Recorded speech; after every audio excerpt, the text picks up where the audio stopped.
let's see here. Morgan, do we have any visitors tonight? We sure do. Okay. I see Marty, Sarah, and Lon, and I don't know if they're doing something under your section, Yes, Lynn, they're or presenting. They're presenting tonight. okay. And I think everyone else is an administrator. Okay. All right. That sounds You good. also, Mary, just so you know, you have Gab Lumbra, who's the principal of the Virtual Academy. Okay. We'll talk about that when we get to the administrator. I'm gonna put Okay. it under central office. Okay. Super. So let's maybe take the consent agenda, minutes, reports, and policies. Any discussion on those? I got some discussion on policy a little bit, if you want to talk about it. Yeah, well, why don't we go ahead and maybe someone can make a motion if there's no discussion on the unapproved minutes. Let's get that out of the way, and then we can turn our focus toward the policy discussion. I'll move to approve minutes. Super. Okay. I guess I'll go by roll. Paulie. Aye. Emily. I think that was an aye. Your mute was on, Emily. Yeah, sorry. I don't know because I wasn't present if I have to abstain from approval. Oh, No? Okay. no, I don't No? think so. I don't think Yeah, so. I think technically if you're not in the minutes previous, you can't attest that they're accurate. So, yeah. Okay. Okay. Sorry, Emily. Okay. So then Rick Aye. and Kevin, Aye. and we don't have Jean Marie here, correct? And Mary is an aye. Okay, so moving on, Rick, you had some questions about policies. Yep, so under the equity section, the equity one there, we have a implementation. Is the implementation part of the policy? So it's the equivalent, I believe, of the small p part of the policy. To be honest with you, Rick, this is taken from the model policy, and I expect us to be bringing back an updated version at some point later this year. So this was the way it came to us. It's set up a little differently than our other policies. Okay, do you want to discuss it then now, or wait till you guys go over it and bring it back? I would like to get this policy adopted. I just am foreshadowing that we will likely be bringing this back as well based on some of the audit work that I'd like to do throughout this year and into next. Okay, so the last sentence there, the superintendent shall identify outcome indicators. What I would like that to read, or what I think it should be, I think the superintendent in consultation or with a board shall identify outcome indicators as necessary to monitor this policy. And then, you know what I mean?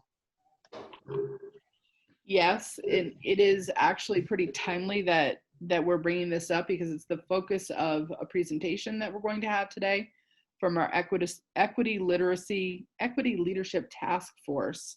And one of the things that I was going to talk to you about, Rick, is the work of the board around equity.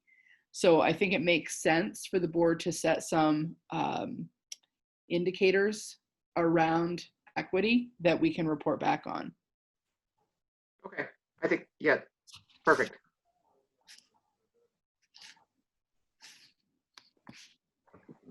So any other discussion on that particular policy? Not on that one, but I just have a comment. Yeah. So it's just I think a typo on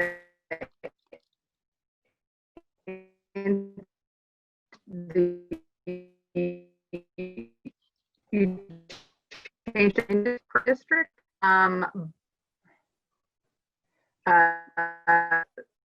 Second paragraph, it's still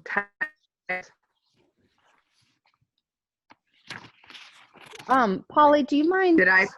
starting over, because at least I could not hear you. You were kind of breaking up and in that strange slow-mo sound. So we changed it from inter-district to cross-district, Yeah, you want me to talk about that? but the second paragraph still says inter-district. Oh, gotcha. No, I just was,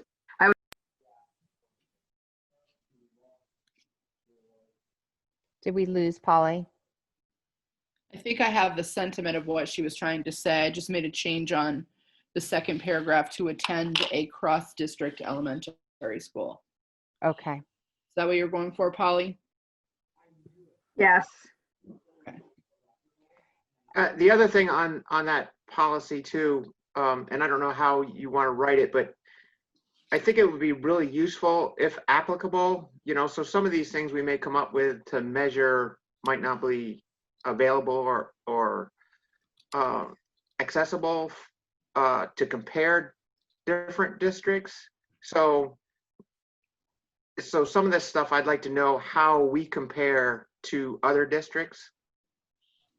Are you in the cross-district policy, Rick? Is that what I you're don't know doing? what. No, I'm still in the different districts. I'm still in the equity portion. Sorry. Okay. So let me capture this. So change paragraph 2 to cross-district. Okay, let's go back to equity. I didn't ask is the rest of the board in agreement with adding what Rick proposed the first time? The superintendent with the FNESU board shall identify outcome indicators. Does that make sense? I'm trying to find, it was not in the packet that Doreen sent me for the FNESU meeting. I'm looking back in the NMV meeting trying to find that policy. Oh, I have it in my packet. It's way at the end, way at the end. Really? Okay, hang on. Let me just try to find it.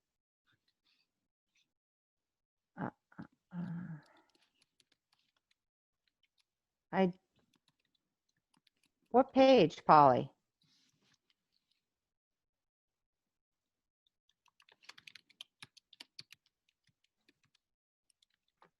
My page is page 12 of 26, but Hang on. Okay, I'm sorry. I'm not seeing it. Just hang on a second.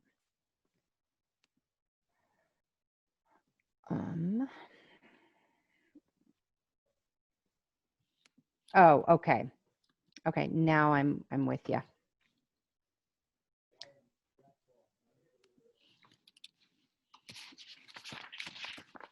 So what was the piece that you wanted to talk about, Rick? just in the same, so I think it'd be useful. So we're going to measure this district-wide and at the individual school level, but it also, if applicable, it would be really nice to use some of these parameters so we can compare it to other districts as well. So that way we know as a district how we're doing compared to other districts. So you mean outside of our supervisory union? So other Correct. supervisory districts or other supervisory unions? Correct. Other supervisory unions. And some of this stuff may not be, we may not, we may come up with some of our own parameters that other people may not be using, but. Well, it is all dependent on available data too. Correct. So if it's part of reporting, it's easy to do that. If it's not part of reporting, it's a little harder. Anecdotally, I certainly have insights into the work in other organizations, at least through the Champlain Valley, not much beyond that. So that there could be some anecdotal comparisons about what's the work and how they're identifying their outcomes. So we could look at it that way. That would be more informal. But if the work becomes part of a reporting mechanism, then it would be something that we could compare. Does that make sense? Yep. No, it makes perfect sense. I just want to compare our supervisory union to other supervisory unions if that data is available. Okay. So that's not, I'm not changing anything in the proposed policy. You're making me aware of that, correct?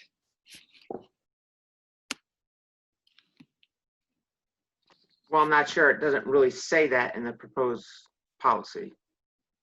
So I don't know if that needs to be in there or not. Where would you like to add it and what would you like it to say? So under the implementation, where it says in that, I would like to include that in the systematically used district-wide and individual school level at. But I'd also like something where we use, a comparison, if applicable, where we compare our district or our supervisory union to others as well. So I want to know how we're doing with equity, not just within our supervisory union, but how our supervisory union compares to other supervisory unions, in other words. So some of the information that they're talking about is, in terms of disaggregating the data, is based on like discipline data, for example, or other measures of performance data as a school. That's not something, because the cohort sizes are relatively small in a lot of the supervisory unions. We could get it and compare performance data to other larger supervisory unions. If the number of students in a particular reporting category is large enough, we could see that. But I think I don't know if that's what you're asking for, if you're asking for that kind of performance data, or if you're asking for a comparison of the work. Like the look at, if we do a curriculum audit, or if we do a policy audit or revision, or look at our discipline referral system. I think it sounds like he is saying that just a comma that says when applicable, you would use statewide data as well. Yeah, basically that's right. So if you look at the data or the little bullet point, provide every student with equitable access.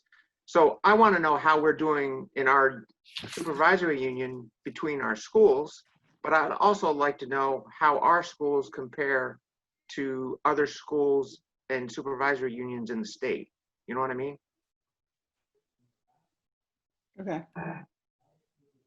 I don't have an objection to adding it. I just want to be transparent that I don't know that the ability to compare exists yet. I would imagine that we would have greater abilities to compare with the intense focus on this work across the entire state as we move forward.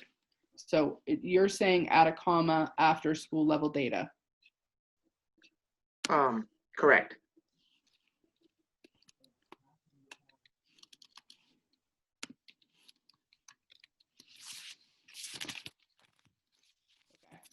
I got it.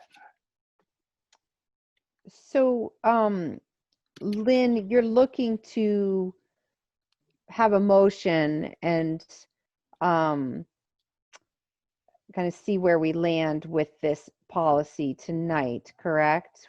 With the kind of addition of that, that phraseology and kind of intention that Rick was just communicating. Correct. Okay. I do believe this is your first reading, so you'll have another opportunity to look at it with those revisions. Great. Second read. Okay, great. All right. Well, that sounds good. Any other discussion on the policies then at this point? So we could make someone could make a motion on the first reading of all of those policies. I'll make it. Great. I'll take a roll. Paulie, Aye. Emily, Aye. Kevin, Aye. Rick, Aye. and Mary is an aye. And you have Jean Marie in the meeting now. Oh, welcome, Jean Marie. Hello, and I. Okay, perfect. Although I didn't see you, my screen isn't big enough to see everyone here. You can Okay. thank Lynn for reminding me where I was supposed to be. And I do have my pajamas on, so don't think poorly of me. No, won't this judge. is a judgment-free zone, Jean Marie. Jealous, Jean Marie. I wish I had my on too. Okay, perfect. So moving on, I know, Morgan, you said we had a couple of visitors. Are they here for observation, or would they like to speak? Before we do that, could we do the agenda preview and prioritization? Oh, yes, certainly, Lynn, I of think course. that will take care of I can't see all the visitors either, but I think it'll take care of at least 3 of them. Okay, We have a task force that's going to present to the board tonight. So that's 3 of our visitors. I have it under my agenda, but I'd like to push it to the top and do that next after recognition of visitors. that's fine. I'm fine with that. Anyone have objections to that? I think that now I can see everyone, and I think those are our only visitors, unless I'm missing something, Morgan. Those are the only 3. Okay. Okay, so we'll go move forward then, bump them to the front in advance of all the central office updates. Okay. So I would like to start with just an introduction. So we have a fabulous group of teacher leaders joining us tonight, and I'm going to have them introduce themselves in the school that they work in. And I want to just say that we began doing some work around equity, inclusion, and diversity. We began these conversations last spring. We began some work long before that, but we began doing the formal work of laying out a plan. And these teachers kind of rose to the top and have done a wonderful job of coming up with a really teacher-led plan for how we can roll some of this work out this year. And they have already begun doing that work with our teachers at the in-service, and they're also doing work throughout the organization, and will begin doing some exciting work within schools by developing teacher leadership teams as well. So I'm excited to have them tonight. They've really been integral in this work, and I'm excited to partner with them as we move forward. So we'll turn it over to you. And I think Morgan has made it so that you can share your screen.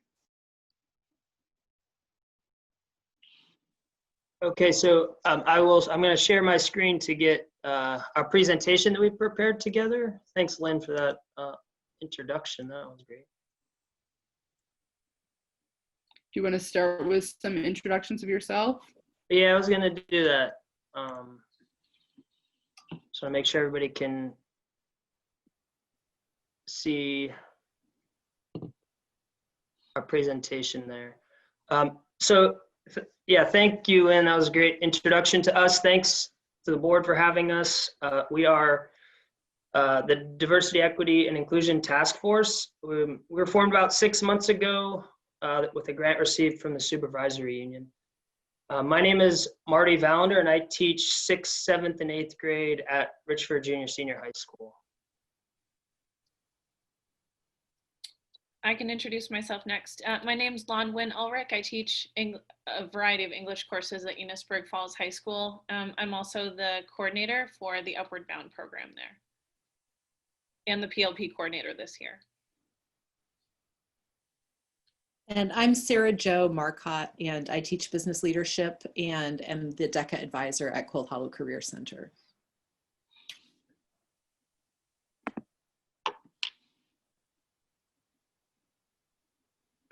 So I can go first. So this past June, Lynn reached out to us, Sarah Jo, Marty, and I, and after brainstorming, the 3 of us were wondering where we should start. And so in June, during COVID, it was, I think, like the last week of school or something, the 3 of us co-created a survey to gauge interest in our district in specifically anti-racism work. We weren't sure precisely where the DEI task force was going at that point because it had just started. So we created the survey. We sent it district-wide to faculty, staff, and students. And we had 93 students respond and 115 staff members respond.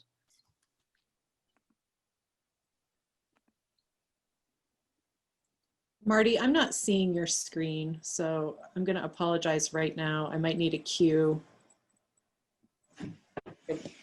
Are other people seeing my screen? Yes.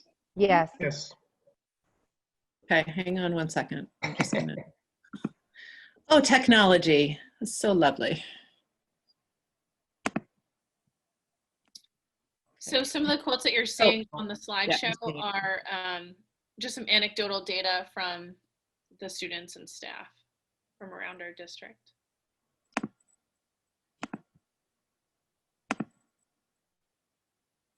So we did also get some quantitative data here. And what you're looking at was a question. It's at the top. How important is it that we take action in anti-racism and equity work in our classrooms, school buildings, and community? It was on a scale of 1 to 10, with 1 being, I don't think that's a priority, and 10 being, it is super important. Students are on the top. As you can see, they trended towards the importance of this work. And then staff response at the bottom was very much on the side of us needing to undertake these kind of conversations and this kind of work. I think for me and my experience, the students are asking questions, and the staff want resources and support to be able to talk about the issues and discuss those questions.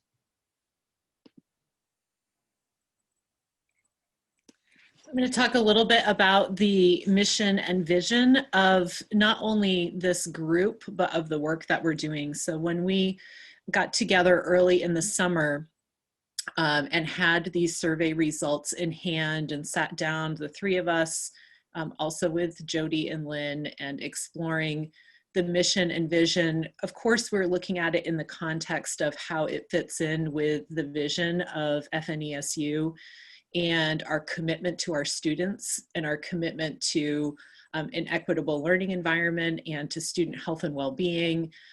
We looked, pulled some standards and framework from existing social justice standards, and looked at possibilities for how we might be able to assess both where we're at and where we could go in the context of this work. And this was a statement that we distilled out of a broader discussion. And certainly if any of the board members are interested in this Equity and Vision Connection document, we can make that available to you, where we further explored what the actual work could look like in terms of auditing and assessing where we're at right now and where we're going moving forward.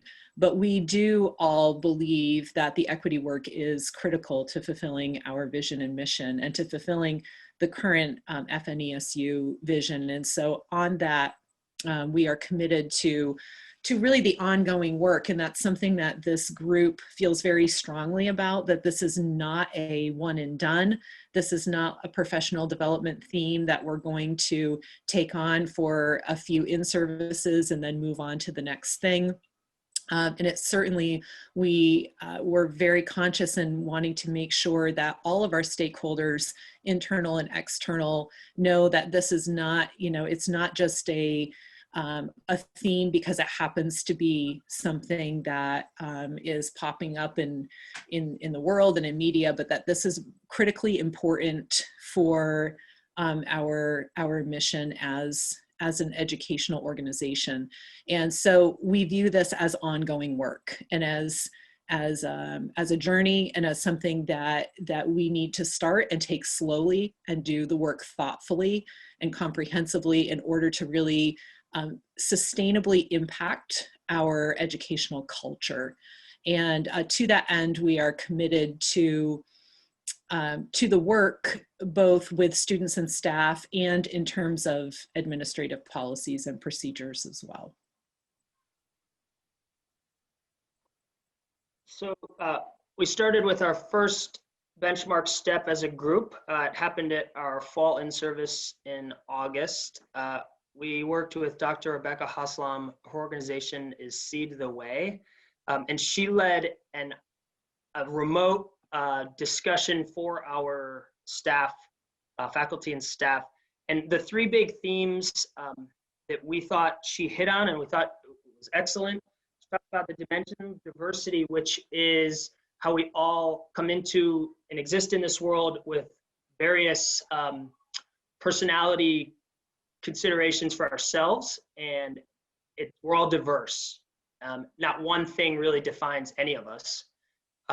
Using language that's culturally responsive, and this is kind of maybe the most important for me, or one that I took away, was the call in and call out. So how to make sure that the language we're using isn't limiting or marginalizing people's experience, or their lived experience isn't being marginalized by our language. I personally was a little apprehensive about how this might be taken. Of course, I'm committed to the work, but I didn't know how this would go. And the feedback from the staff that we got, the three of us, was overwhelmingly positive.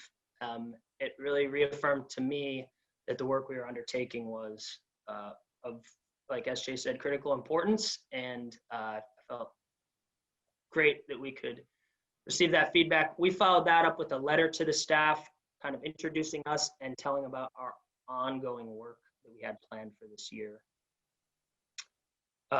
We set some goals around, because we're educators, we set some goals around what we wanted to accomplish. And the long-term goal here is that all the staff members are going to have a personal, professional or personal goal by the end of SY 2021 that they could identify for creating a culture of equity. So we're working towards that and trying to implement practices that will help them identify that goal for themselves and ourselves as well.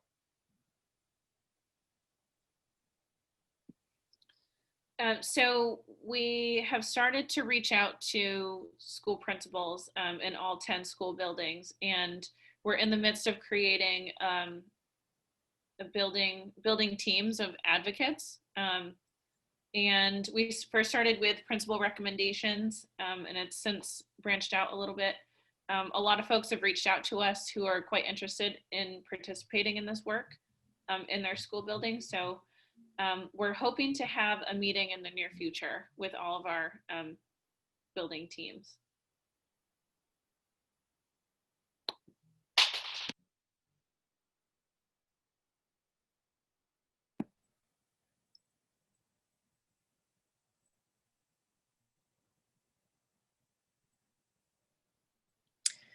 So another thing that we are focused on in this work is the development of student leadership teams. So we know that student ownership and student buy-in and the wonderful changes that students are able to bring about when they have ownership at a grassroots level of, whatever, the content may be, is of critical importance. So based on the survey results, and I think we had close to 100 student responses at the end of June. This is high school and some junior high students as well. Obviously, we're going to be following that up with reaching out to more students now that we're back in school, because that survey was sent out at the very last week of remote learning in Q4. So the fact that we had so many student responses was remarkable, and also reinforced that students, this is of critical importance to students as well, and that they see the need and they want to be involved in the work. So the development of the student leadership teams is something that we're focused on for the beginning of semester 2. And we will be looking to have student representatives from each of our school buildings, again, focusing on high school and middle school students, to support the work and to empower them to do that kind of organic grassroots efforts as it makes sense in their own school buildings around the this year, the work of anti-bias and anti-racism work, but ongoing as we continue on down the road in this broader work of diversity, equity, and inclusion. So again, our short-term goal by the beginning of semester 2, we're looking to have the students identified and have had an initial meeting with our leadership group. And we're going to start with the survey results that we got in June, but certainly we'll be following up to make sure that we're not missing any students who are interested. By the end of the school year, we're looking for those student teams to develop a vision for the work inside their buildings.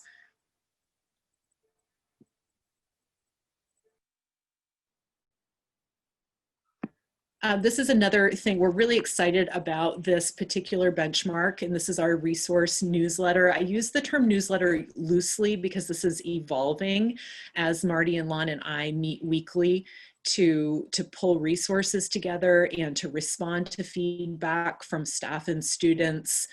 We are excited to launch this, I'm going to call it communication at this point in time, focused on resources that currently is being developed by our task force, but moving forward will be supported and continue to be developed by our staff advocate teams.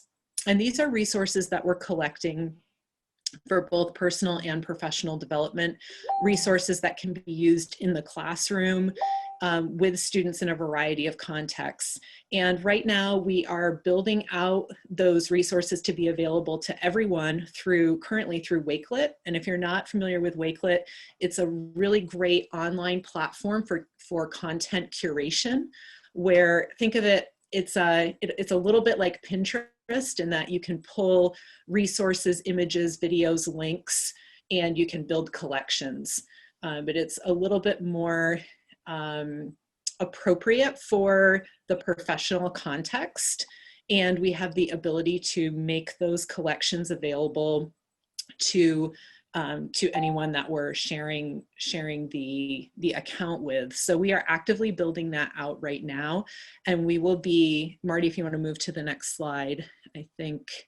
So we're going to be sharing our first resource newsletter, quote unquote, with the FNESU staff this month. So I think that is next week.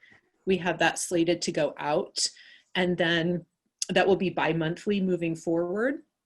And by the end of the school year, we are looking for teachers in particular to have applied a strategy or used a resource in their practice.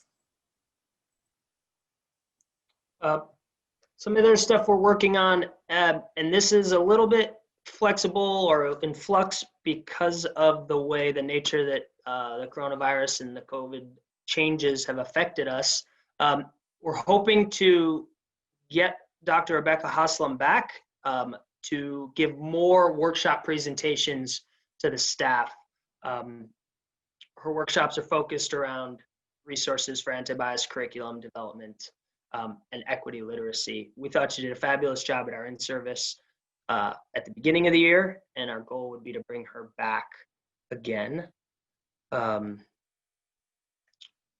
With that goal, we'd like staff members to be able to bring something from those trainings that they can implement, or at least moves them down the road in their understanding of diversity and equity. I can circle back around to what was discussed kind of at the start, that we're hoping, we expect that this is not a short-term initiative, but rather this is like a longer movement that we are embarking on. And this is the beginning of a much longer journey.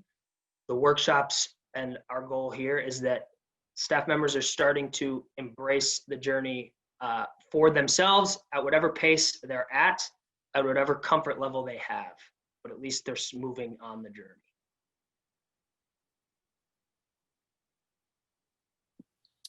And finally, these are a list of resources and links. And we just recently created a DEI at FNESU email. So folks from the district can reach out to us, or anybody else who has questions or wants to get a hold of us can email that. And there's also Rebecca, Dr. Rebecca Haslam, her contact information there from Seed the Way. So Lynn, I didn't know if you wanted Marty or us to share this slideshow with folks, but it has resources and links in there, and some of the other information, some pieces that we're working on. So I didn't know if you wanted us to share that or not. Sorry, I forgot that I was muted. That would be great if you want to just send me the link to it. I could forward it on to the board. Okay. Well, thank you. So on behalf of our DEI task force, we wanted to say thank you so much for giving us this opportunity to share the work that we're doing this year. It's challenging, it's exciting, but it's been great so far. Thank you all for presenting tonight. That was very helpful. Does anybody from the board have questions for the DEI task force? No questions, but thank you for all the work you're doing. This is so important. I would Yeah, echo that. No questions, but great job. Thank you. I agree. I wanted to say just that, and I think it's really impressive that you are not wavered by the fact that we have to do this so differently in the world that we're existing in right now. So continued good work and much success with this. And I just I want to echo your thought of it's not a one and done. It'll never be a one and done. We can't just hang a flag and check the box and say that it's done. So I really appreciate the effort that you're all putting into this. So good job. So I just want to say before, you all are welcome to stay as long as you would like. You certainly don't have to, but I have a couple of pieces to just tag on to the work in the presentation that you just did. And one is around leaning into an equity audit. It's something that I've been talking to other superintendent colleagues about, is exploring the work of doing an audit within our organization. So pretty comprehensive. I think it's something that doesn't happen quickly for sure, but I think that it's important for us to be looking at this through the lens. I completely support everything they said about this being long-term. I think that we're going to need to take a hard look at our curriculum and the resources we use to support our curriculum, our existing policies, our hiring practices. You saw, if you haven't already looked at at my goals for the year, I've added in some pieces associated with hiring practices and around curriculum work and equity work as well. So I think that this is really important. At the same time, I will just echo the sentiment that Dr. Haslam's presentation was fantastic, and it was very well received by the staff. It helped them to gently kind of ease into some of those more challenging conversations.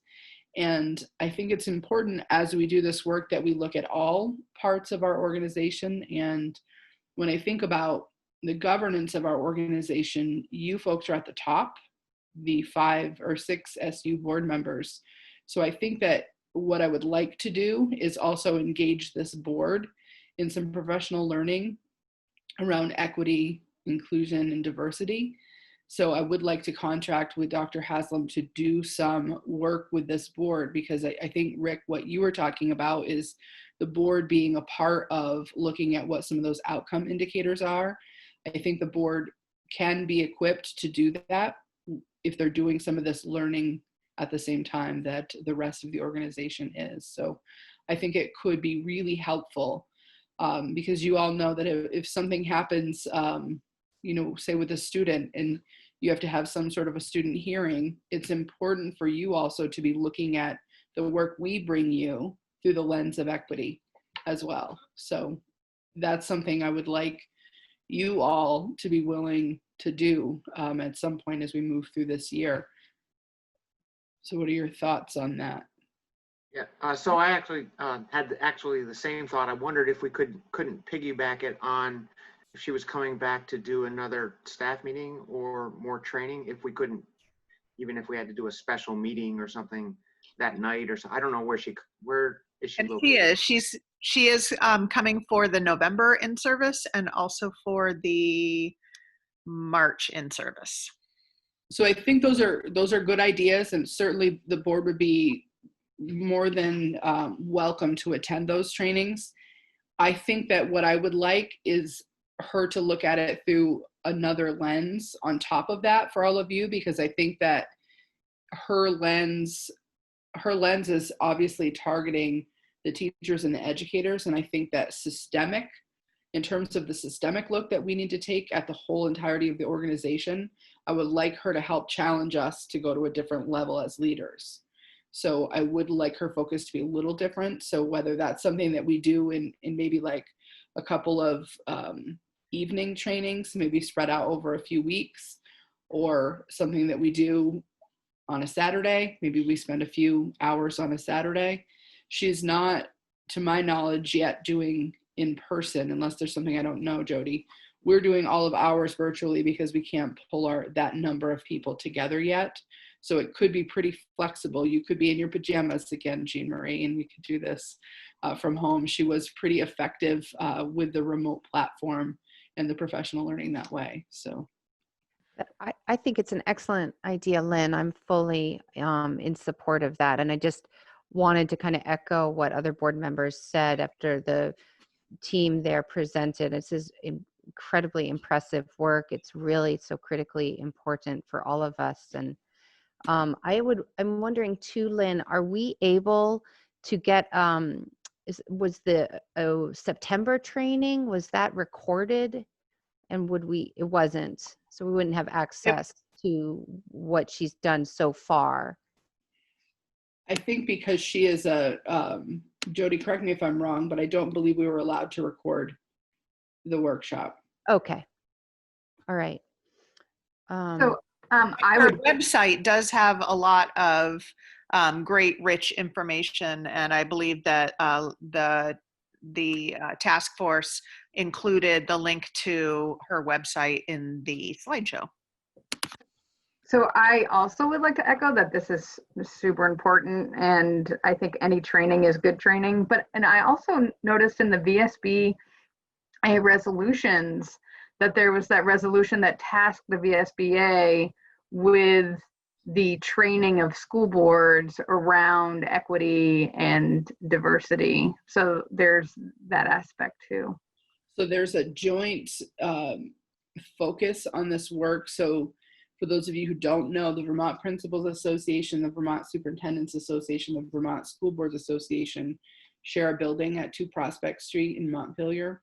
And 2 Prospect as a collaborative have committed to focusing on equity, and they're providing intensive professional learning within their building, within their staff, and then within each of those organizations. And I certainly have, over the last several years, noticed increased opportunities for leaders to participate in professional learning. So I think that you're going to have lots of opportunities as board members, both from within the work that I think we should do here and outward with some of the work that the VSBA is doing.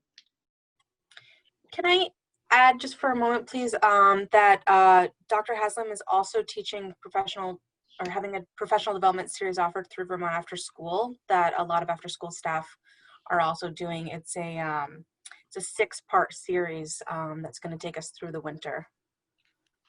Fantastic.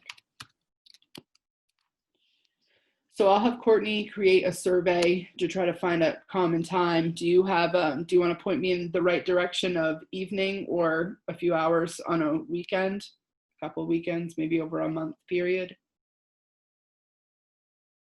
What am I aiming for?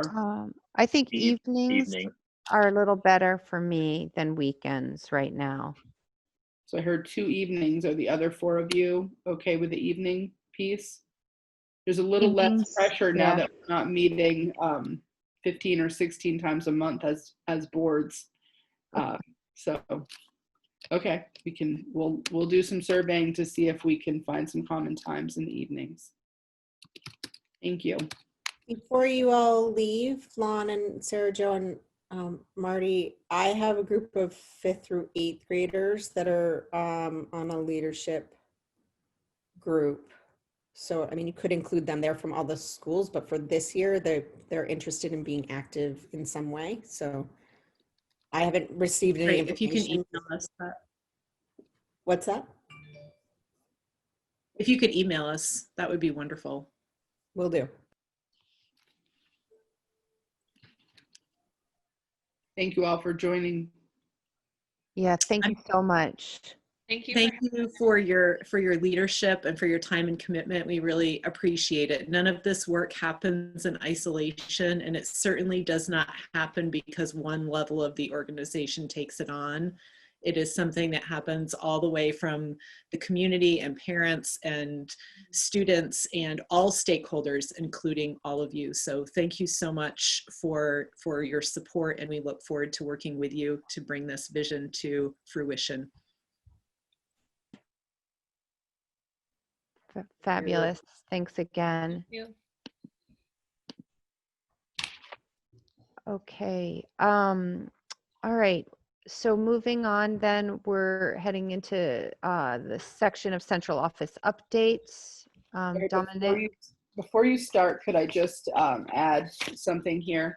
Yeah, of course. So I tried something different this month that we haven't done before. So we have been in a habit of each director having a few minutes to just talk through what they've been working on. That's not how we do it. That's not how we have created our process in our merged district board meetings. And so we streamlined in the merged districts through board reports. So this month we had several directors submit board reports for you to look through. So I don't know if you saw those in your agenda. That's a pattern that we want to embrace as we move forward, so that it is a little easier to preview in the beginning. So I don't know if with the board reports, do you still want each director to take a few minutes to give you an overview, or would this board prefer that we shift to the idea of the spotlight, which we've already been trying to bring you one or two who report out each month? Or so do you want to focus on the spotlight, or do you want people to have just a few minutes? What do you I personally like the spotlight idea. But if anybody, as the agenda goes, if anybody has something that they would like to add or talk about further, I'm open to that too. So do we want to open it up if people have read the board reports, if they have any questions for any of the directors, or maybe you go through like you do with the principals and see if there's anything they want to add, or if there are any board members that want to ask questions about the board report. And again, this is brand new. I missed some directors on this communication, so you don't have all of them, but you do have a good chunk of them. I like that idea where we just go through each one. If there's any highlights or questions, then we ask them and move on. Okay. Sounds good. All right. So that said, are we saying that moving forward, we're not going to go through everyone, but we'll highlight? Or I heard two things. I heard the possibility of highlighting a handful, or kind of going through and just seeing based on the board, the report that's provided, whether anyone has any further question or comment. I would propose a both for that, Mary. So I submitted to you at the September meeting a plan for who's presenting in each of the months at this meeting from all of the directors. So we have that central office spotlight all planned out. What I think would be helpful now is to go through the directors at each month and ask if there's anything that need to add to their board report, and then that gives you the opportunity to ask questions at each director's level. Does that make sense? And then we'll shift into the spotlight. It's just not indicated on here that we have a spotlight tonight, but we do have one spotlight. Okay, and who's the spotlight tonight? It's going to be Jody and Michelle. Okay. And so is the intention, Lynn, also to then give a little more time to the people doing the spotlights? Yeah, just to not make it so cramped, because there are quite a few directors, and I think that maybe depth over breadth will be more helpful for the board, is to be able to hear more about the spotlights and less about the day-to-day, because you can read the details of the board report separate from this meeting. Certainly. Okay. Does everyone feel any comments? Everyone's in agreement about that kind of new strategy moving forward? Yep. Okay. Sounds good. Okay. So that said, I'm looking at the order that was in the agenda today, so it's a little different. Lynn, you said, remind me again, Jody and... You could still go right down that list, and you could ask them if they have anything to add to their board report, or if you have any questions for them. And then when you're done that list, we can do the spotlight, and that's combine Jody and Michelle. Okay. All right. So Dominic, you did, I'm just scrolling down. Does anyone have any further questions for Dominic on the technology end of things?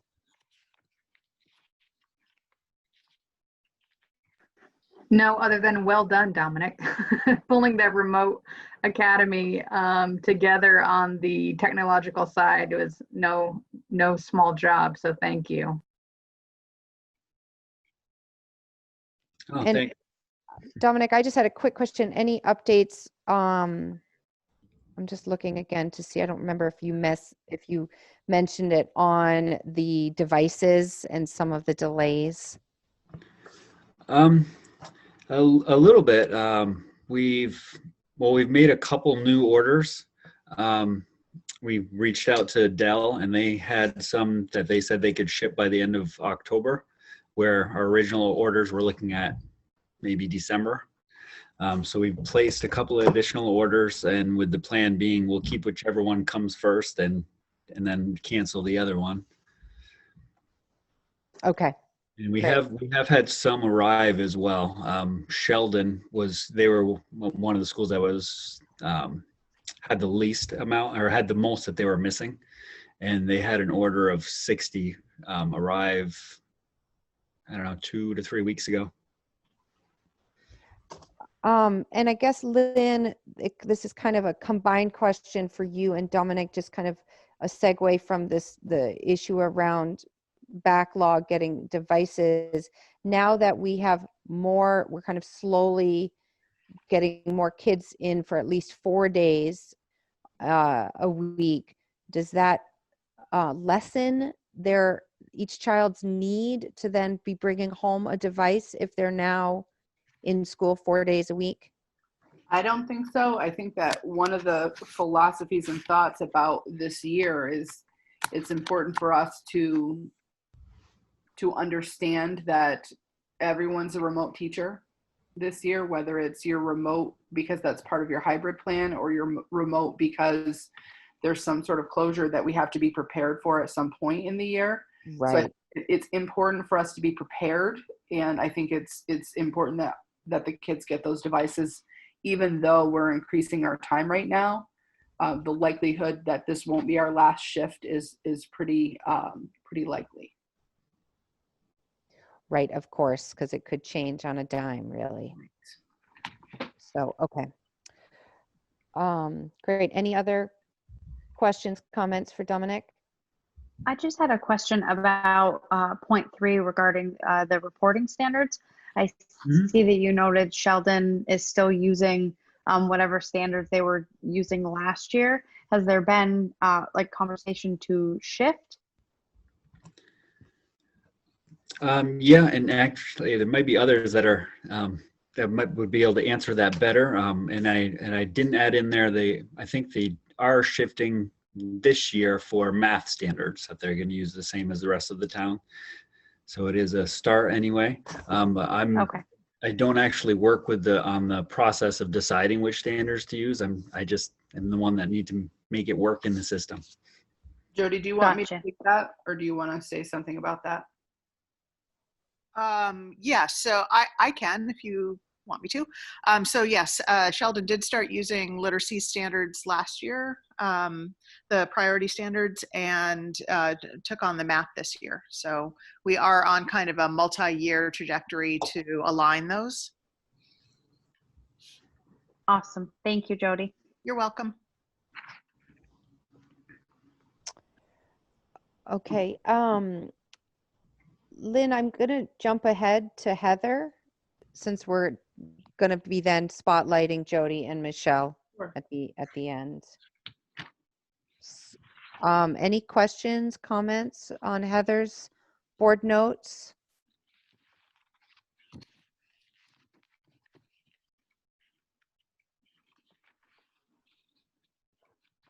No? I'd just kind of more broadly, Heather, do you feel like kids are kind of doing well throughout the schools, kind of adjusting to the specifically kind of it's a pretty significant shift in how LEAPS is kind of running and what the kids can do and can't do and some of the limitations? Does it seem to be generally flowing well?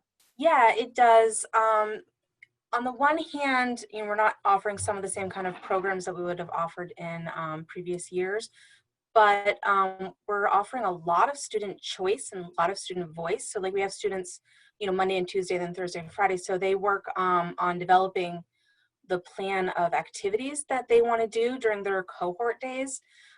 So they, in some cases, are just really like having so much fun with the ownership of like what they're doing in their activities. So a lot of time outside, a lot of time reconnecting relationships. So I'm hearing a lot of positives in the after school program. And Wednesdays are pretty good too. It's not quite to the same level of choice. It's a little bit more organized because it's structured because it's a longer day.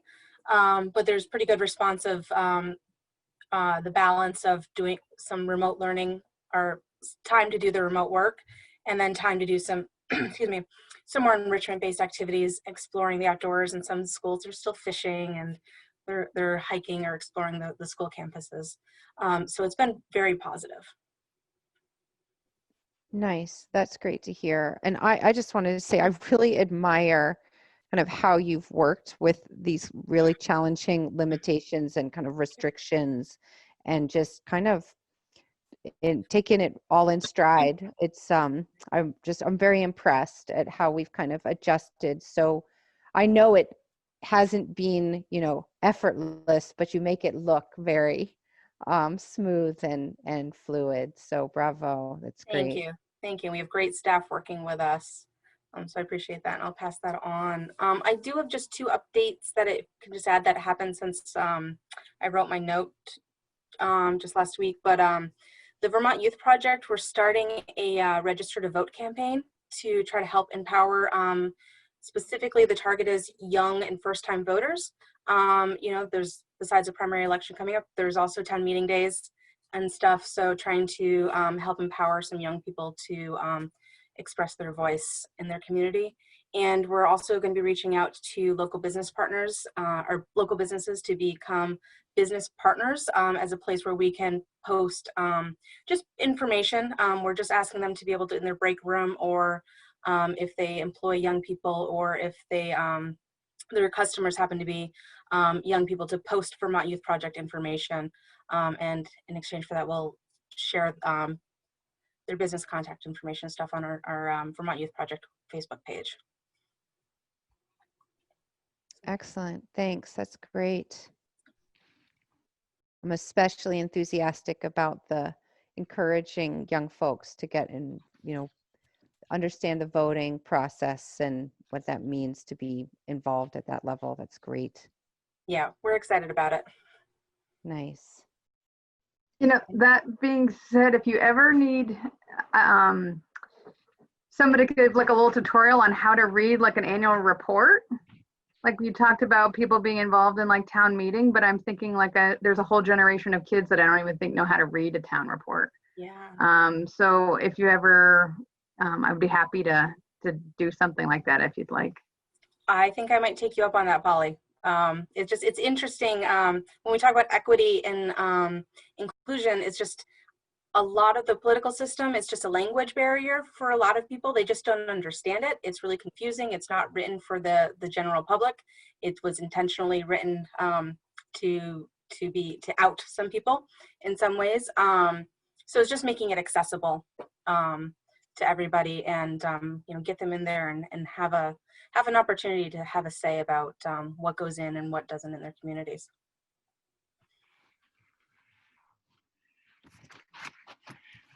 Any other questions or comments for Heather? All right, thanks again, Heather. That's great. Jamie, any questions or comments on Jamie's human resources notes?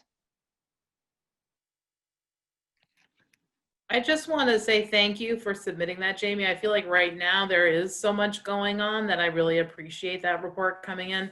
And I was on the negotiations team where we started talking about that micro credentialing. So it's really nice to see that some of that work has happened. So I appreciate the time and effort you put into that work.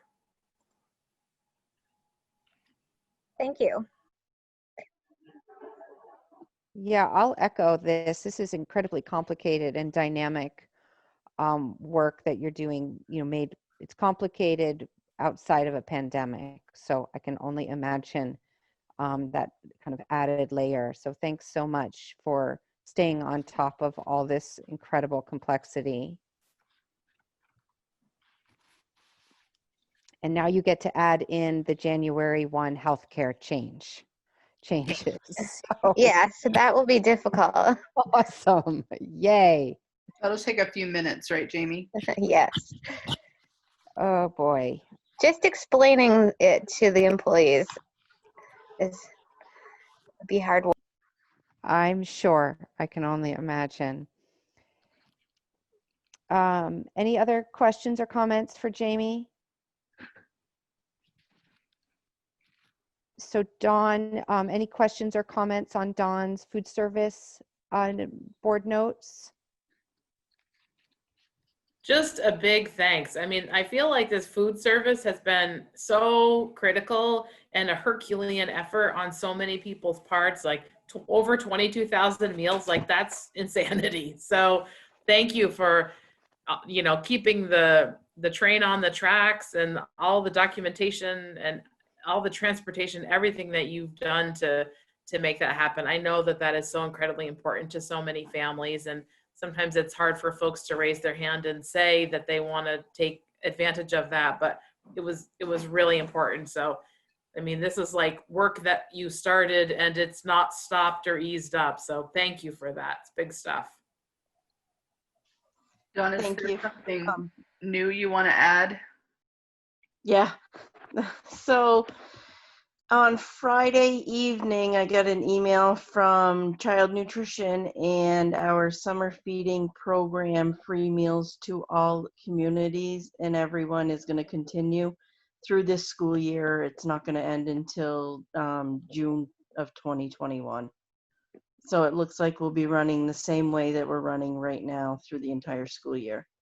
Once we start bringing the younger grades back into the classrooms more, our meals will definitely go down as far as the ones that are being delivered on the bus, because I think that's a large part of where our meals are going is to our elementary younger students, but we're still gonna make sure that we have those meals available to the remote learners and the hybrid and anyone else that needs them.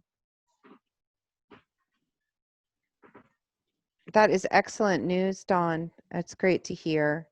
Helps so many people in the community, and thank you. I echo what Jean Marie said. This is a Herculean effort, immensely complicated, I'm sure, because it's all the bureaucracy and all the actual making and of the food and distributing it. So thank you so much. We're lucky to have you in this role. Yeah, I'm lucky to have this. I'm lucky to have the staff that I have, because without them, it wouldn't be happening. So the staff is really, truly amazing. Yeah, absolutely. Thank you so much. Any other questions for Dawn, comments for Dawn? Okay, so moving on, Robin's section is next. Any questions for Robin, comments? And Robin, do you have anything to add to your board notes? Nothing to add. Okay, thank you. So before you move back to Jody and Michelle, you know how this whole pandemic is such a giant learning curve. I had a principals meeting earlier today and had this like moment where Gab asked a question about the virtual academy, and then we were talking about board meetings, and I all of a sudden in that meeting went, she is a principal without a district. So she has kids from both districts. So this virtual academy is really the school of the supervisory union. So I had not made that connection in my mind. So I think it makes the most sense for her to be reporting out to this board. So we have her on the spotlight agenda. I don't know if you know this yet, Gab, probably not, but in November. So she'll do some information, some sharing at the November meeting. So she did not, I did not let her know about the board note piece. So you'll start seeing board notes from her at your future meetings. So I don't know, Gab, is there, anything that you want them to know just briefly? I haven't had a chance to look at the template, so I'm not sure what you normally put in those notes. I'm happy to share whatever. I just was making some notes about what I would share at faculty meeting tomorrow, and these K-8 teachers are amazing, and the unified arts teachers also really pulled it together at the last minute. So they're working really, really hard. They're really tired. They're digitizing a lot of things. They're making accommodations and making sure their directions are video recorded and audio recorded, and they're just really on top of it and really working so hard to provide something that's good. So I guess more next month when I have something to look at of what you normally share. But if anybody has questions, I'm happy to answer questions. So one thing that I haven't shared with this board yet is the pickle in terms of providing unified arts opportunities to kids in the virtual academy. So as you know, the staffing has been fixed. So we had to figure out how would we provide multiple opportunities for kids across a K-8 continuum to be able to have elective classes. So what we ended up doing, because there weren't extra people with extra time necessarily on their hands, was we really took the entirety of the unified arts staff throughout the organization, and we put them into grade level teams essentially. So they're supporting 1 or 2 grade levels for that elective for either the entirety of the year if they're in K through 4, or for a semester or 2 if they're in the 5 through 8. So that took us a little longer to figure out. So electives are just getting started for that virtual academy. And it was a surprise to them. It's not how I love to do business, but it was one of the harder things to figure out in terms of the virtual academy. So I'm glad to hear that it's coming together, Gab. Yeah, we'll see how it goes. The process of getting information back and forth to students and parents is really, really, it's difficult. It's tough. The VTVLC kids are also struggling with multiple courses are hard, multiple teachers are hard, inconsistencies, just small inconsistencies on platforms, even if the platform is the same, can be difficult. So it's a lot of work that all these people are doing. So stay tuned. We'll hear more about the virtual academy next month. Yeah, thank you so much.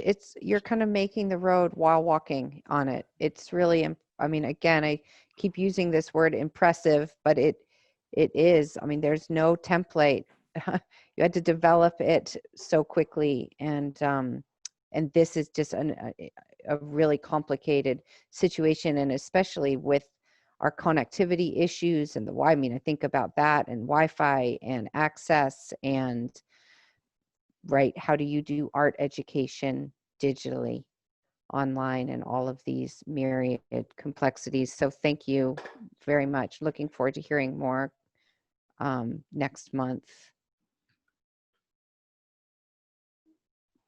Any other questions on that, on the virtual component? Mary, I just wanted to add a comment. Oh, Gabby, I just want to say it's really nice to see you because we've heard a lot about you and how you stepped up to be the principal of this new gigantic school that suddenly got created inside our SU. So thank you for that. And the other thing I just wanted to acknowledge for the teachers that you have at the Virtual Academy and the teachers that are within all of our SU. I work in a college, and one of the things that the president said to us as we were nearing the end of the summer was, the summer is when we usually spend our time really using some vacation and getting away to sort of rest and relax and get ready for the beginning of the fall semester. And nobody got to do that this year. Like, it was just, it's like running a marathon and we haven't gotten to even see the finish line yet, you know? So props to everybody who who gave up their summer vacations and spent all of their summer prepping, trying to figure out how we were going to make this happen this fall. So I know a lot of teachers took a big hit in that department and had to recreate the wheel that they had been using for years. So thank you to everybody for doing that. And I just want to acknowledge the sort of mental and physical exhaustion that is existing in this world we're in right now.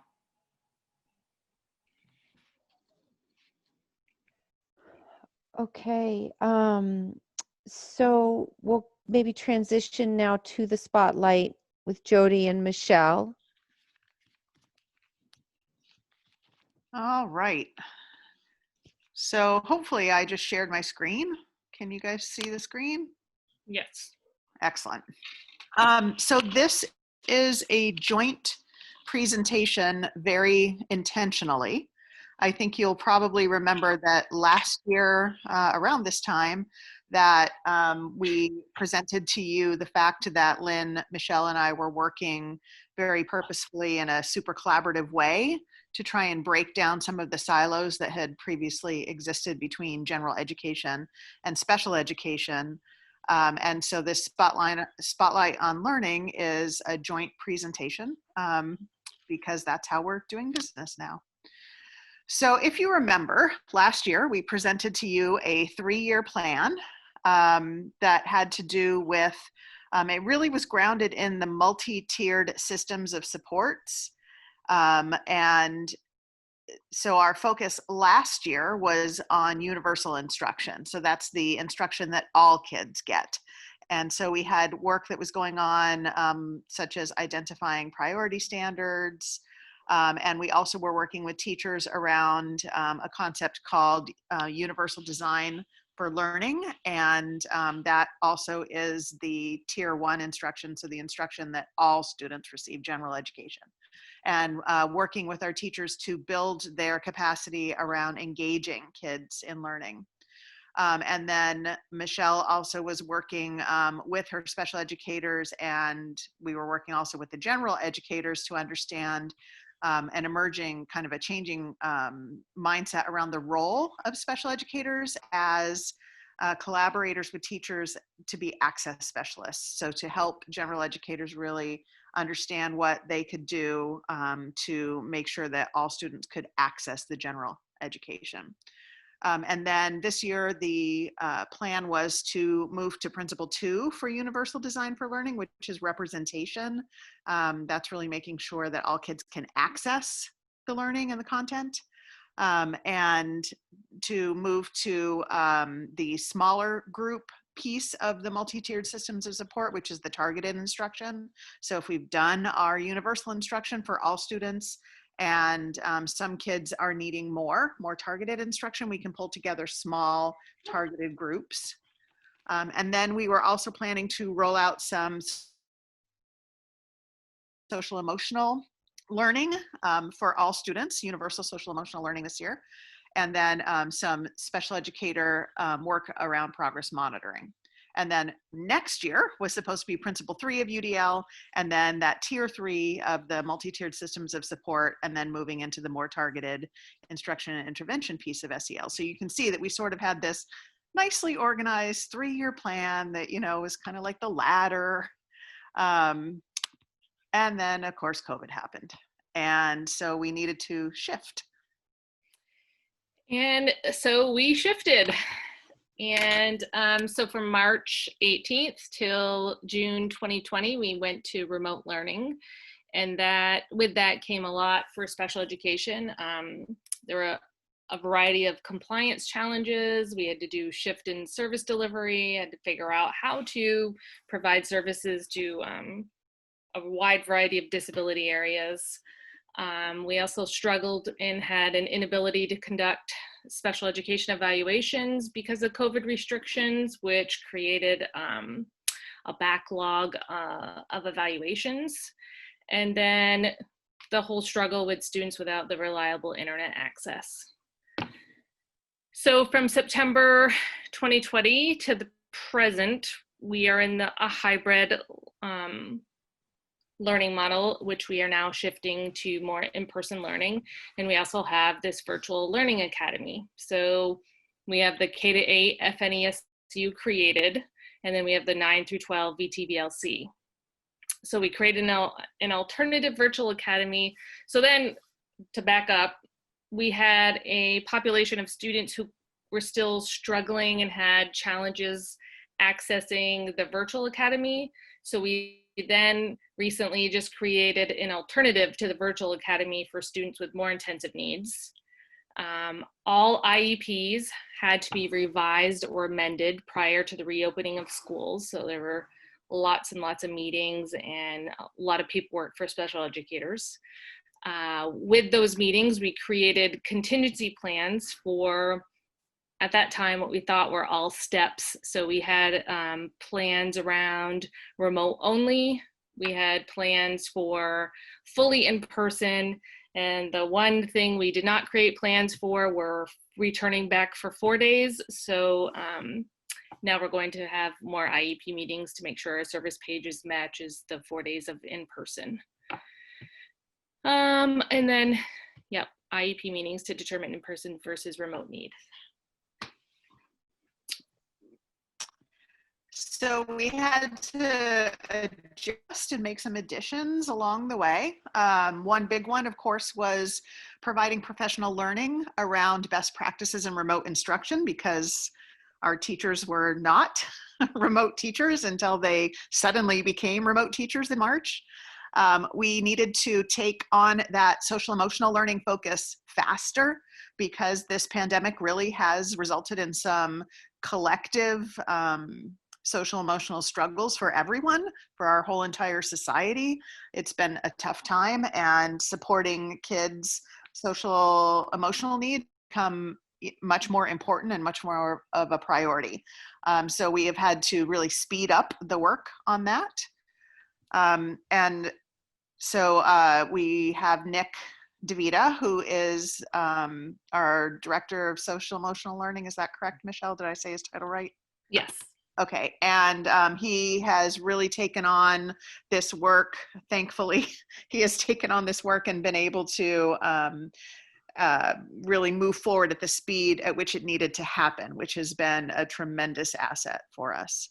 And we also needed to get to that progress monitoring focus faster.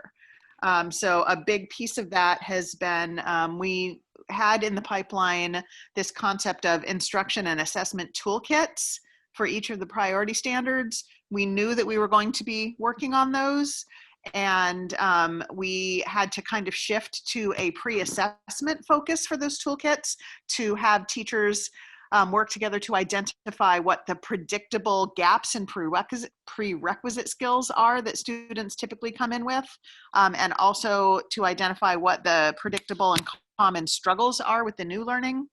And then that way we are able to kind of be prepared for kids to come in with gaps and learning loss as a result of the pandemic. And also the other piece of the toolkits is actually linking in resources to do that targeted instruction to make sure that we are addressing those prerequisite skill gaps and the new learning struggles faster. And then also Michelle has been working with the special educators about collecting data about progress on IEP goals. And Michelle, did you want to jump in on compensatory services or recovery stuff here? Yes. So first, I just want to clarify that we said that Nick was a director, and he's really not the director. He's the coordinator. So just want to clarify that title. Sorry. No, Sorry about that. And you asked me, and I said yes, and it's really not. So sorry. So collecting data towards progress on IEP goals, because we have to determine moving forward if we need to provide extra services around what the AOE is calling COVID recovery services. So looking at some data and comparing where students were when they left in March and comparing them to where they are now, and do we need to offer more services? So that's why we went at a faster rate. So these were kind of the adjustments and the additions in response to the COVID-19 situation and the hybrid learning and the remote learning. So the adjustments to our previous 3-year plan for this year. So our current priorities for curriculum instruction are the implementation of the priority standards. So just a reminder, the State Board of Education has adopted certain sets of standards, learning standards for all the content areas, but they are huge and have a lot of standards. So as a concrete example, in literacy for first grade, there are 72 standards that were adopted by the State Board. And I mean, if you do the math on that, that would mean that our students would need to be becoming proficient with more than 2 of those a week.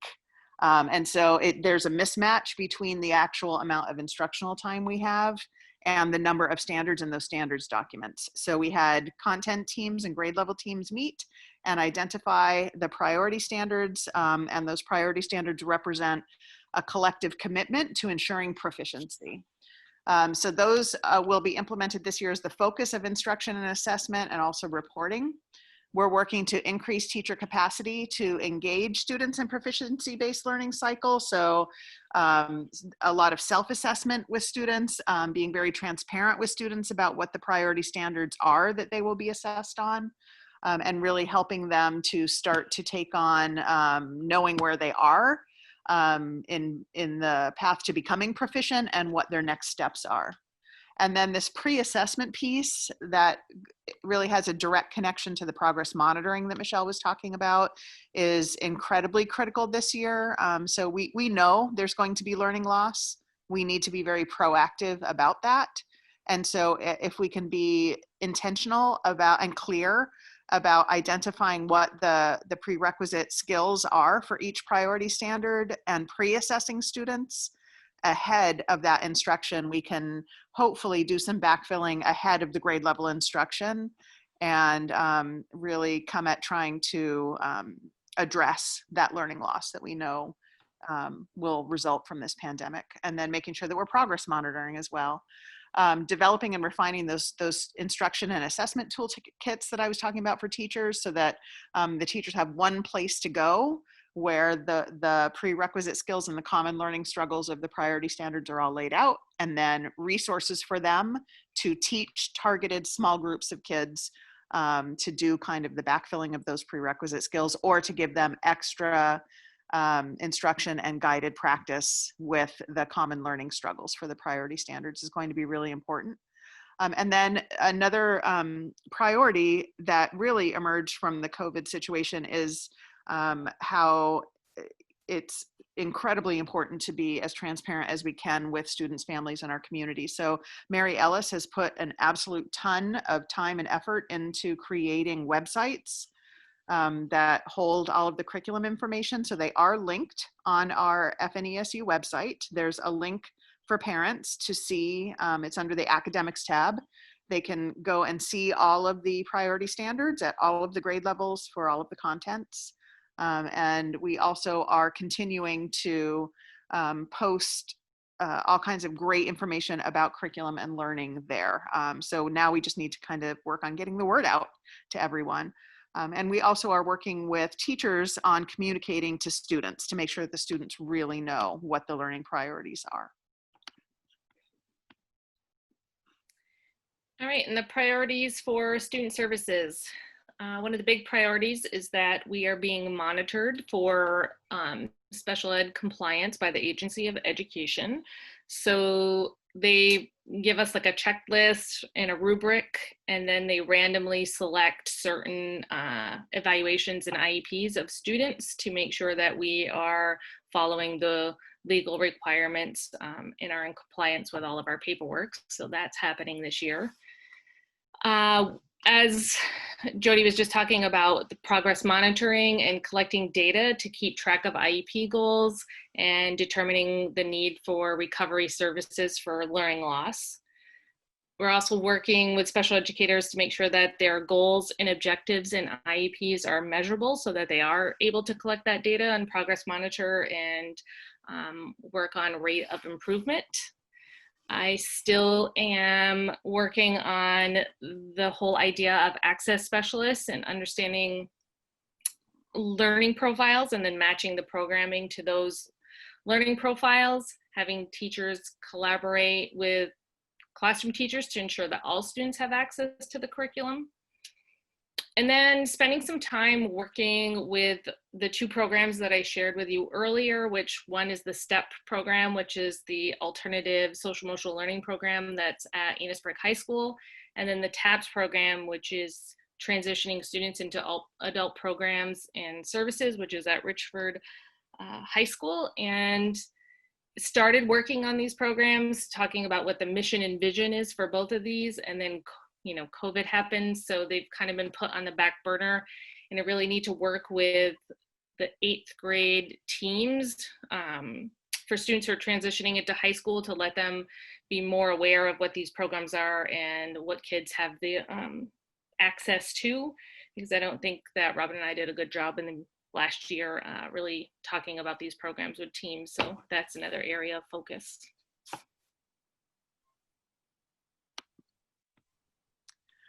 So looking forward, one thing that we do just want to, be transparent about is that we know that the impact from this pandemic will last for several years. And so we just need to be thoughtful and proactive about that.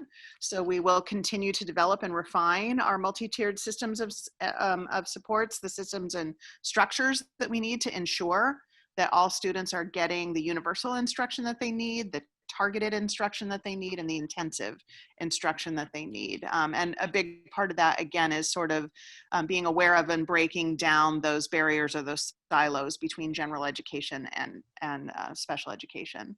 Continuing to develop and refine our capacity to progress monitor really well. Both the teachers' progress monitoring learning and also increasing the students' ability to monitor their progress as well. And that plays right into developing the students' self-direction and agency, increasing collaboration among all levels of instruction, so making sure that we are doing everything that we can to work very closely together, general education, interventionists, special educators, parents as well, and families. So increasing that communication between all stakeholders so that not only, do teachers know what the priority standards are, but students also know what the priority standards are, and parents know what the priority standards are, and also so that our communities can see really what we are focusing on with our curriculum in a very transparent way. And then we do have the plan to return to that professional learning about universal design for learning, principles 2 and 3, which did get a little bit delayed just because of some of the other things that we had to move forward faster. And we also do want to continue to build capacity around the systems to support the alternative programs within our supervisory union for the students who need the more intensive learning. So that was our presentation, and you may have questions.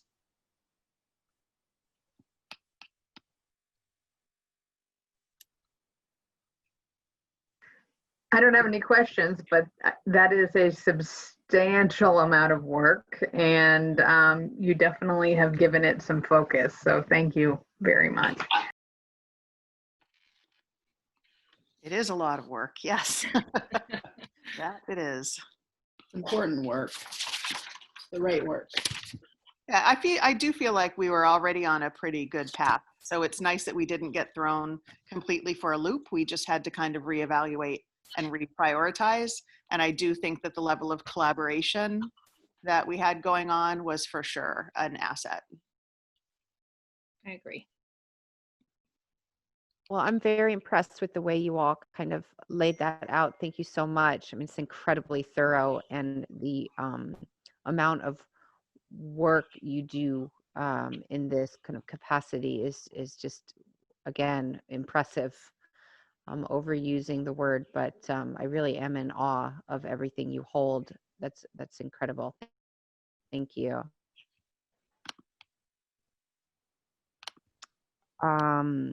So moving on, any further questions for Michelle and Jody? I am just going to drop the link for the public curriculum website that I referenced into the chat in case any of you want to check it out. Great, thank you again. If there are no further questions for central office, we'll move on to Morgan and financial updates. Thank you. There is not a lot of changes from what I sent out to you by email. No update on the audit. Your financial reports were included in the email from Doreen, and we're early in the year to panic about anything there. I did change some of the dates on your proposed budget development schedule to match dates when you actually have meetings, as opposed to the dates that I apparently just made up in the first draft that I had sent out to you. One motion that I do need from you tonight, we discussed a while back that we were going to extend the Abby's contract this year for last year to get us to the end of the year. The AOE's requested that we have an actual motion from the board in the minutes to do that. When Don and I brought it previously, we just informed the board. So assuming you're still willing, which I hope you are, we would like someone to make a motion to extend the Abby food service management contract for 1 year to June 30th, 2021. I can make that motion. Morgan, can I just ask a quick question, just clarifying? Sure. When you're saying extended a year, but we're saying till June of 2021, I mean, those aren't the same thing. Right, but it's following the contract year on the document, which is a July to June year. Okay, just wanted to clarify. Yep. Okay. Good question. So the motion on the table is from Emily is to extend that contract until June 30th, 2021. Rick? Oh, aye. Jean Marie? Aye. Paulie? Aye. Kevin? Aye. Emily? Aye. And Mary is an aye. And related to that, an update primarily for Paulie and Rick and Kevin. At the NMV board meeting last week, Don and I discussed the process for either bidding out or pulling in-house the Sheldon food service starting July 1 of next year. And where we ended the discussion at that meeting is that Don and I will push out the survey to families, students, and staff around food service in all of our programs, and we will plan to bring that data to you probably at the December meeting. So look for that, and we'll bring it to your district boards as well.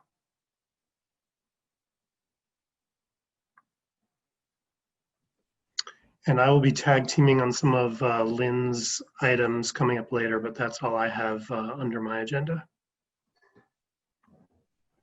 Great, thanks, Morgan. Lynn, you are up.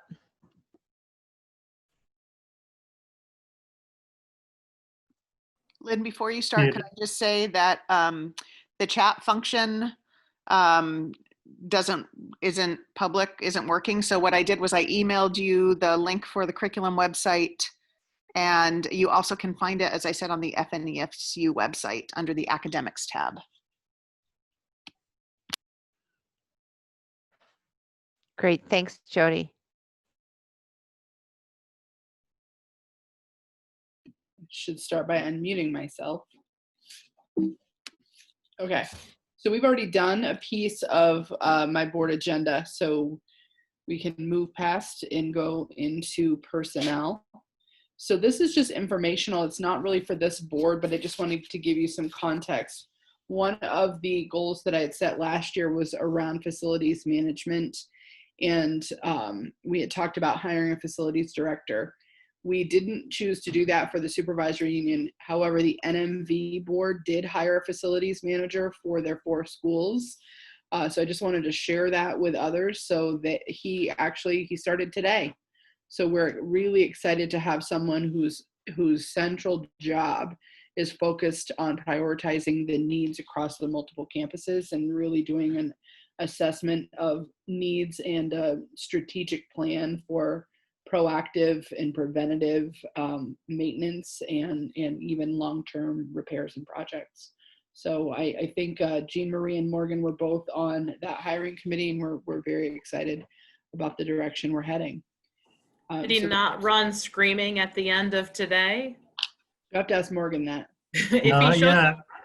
If he shows up again tomorrow, then we know what the deal is sealed, right? Well, we're a little worried about what tomorrow's going to bring, because tomorrow we have to share that welcome to FNESU. We don't really have a space for you, so we're going to put you in this big conference room. How do you feel about working out of your car, right?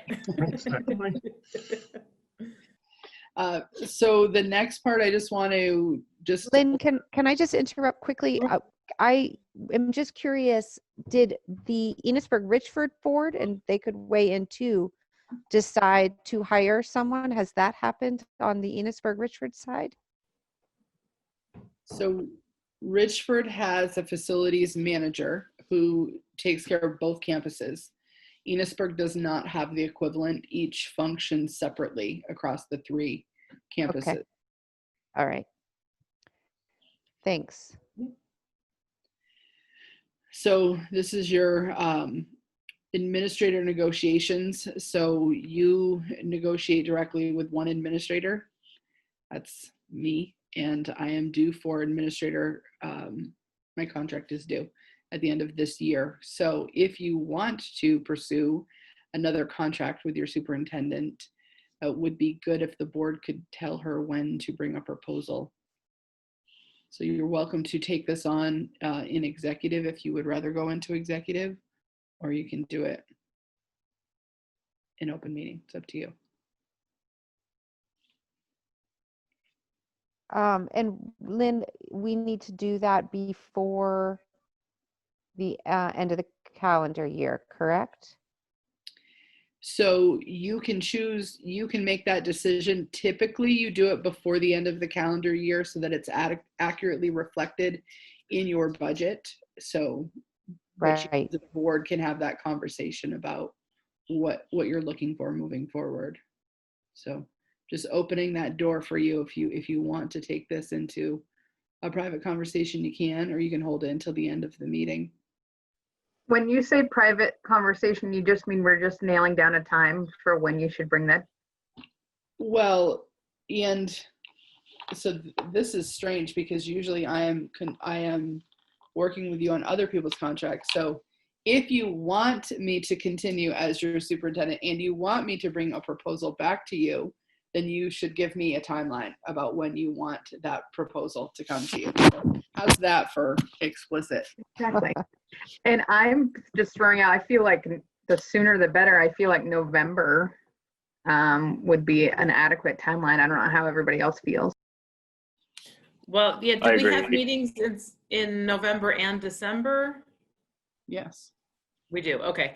And I would agree. I know I talked over top of Kevin, who also agreed, but how do you feel about that, Ms. Coda? Like, if we say bring it to us in November, are you ready for that? I will make myself ready. While we're on this subject, weren't we supposed to come up with some kind of review? Yes. Mary, I think you were maybe working on that. Is that right or no? You know, I'm drawing a bit of a blank on where we landed with that.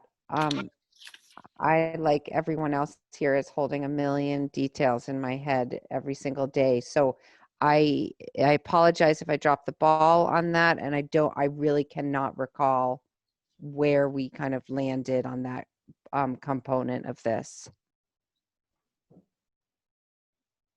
But if we want, you know, certainly, I mean, I think we could do that for the for November, and then have Lynn come in December, although I do start feeling concerned that we're getting into budgeting by then and wonder if that's too far out.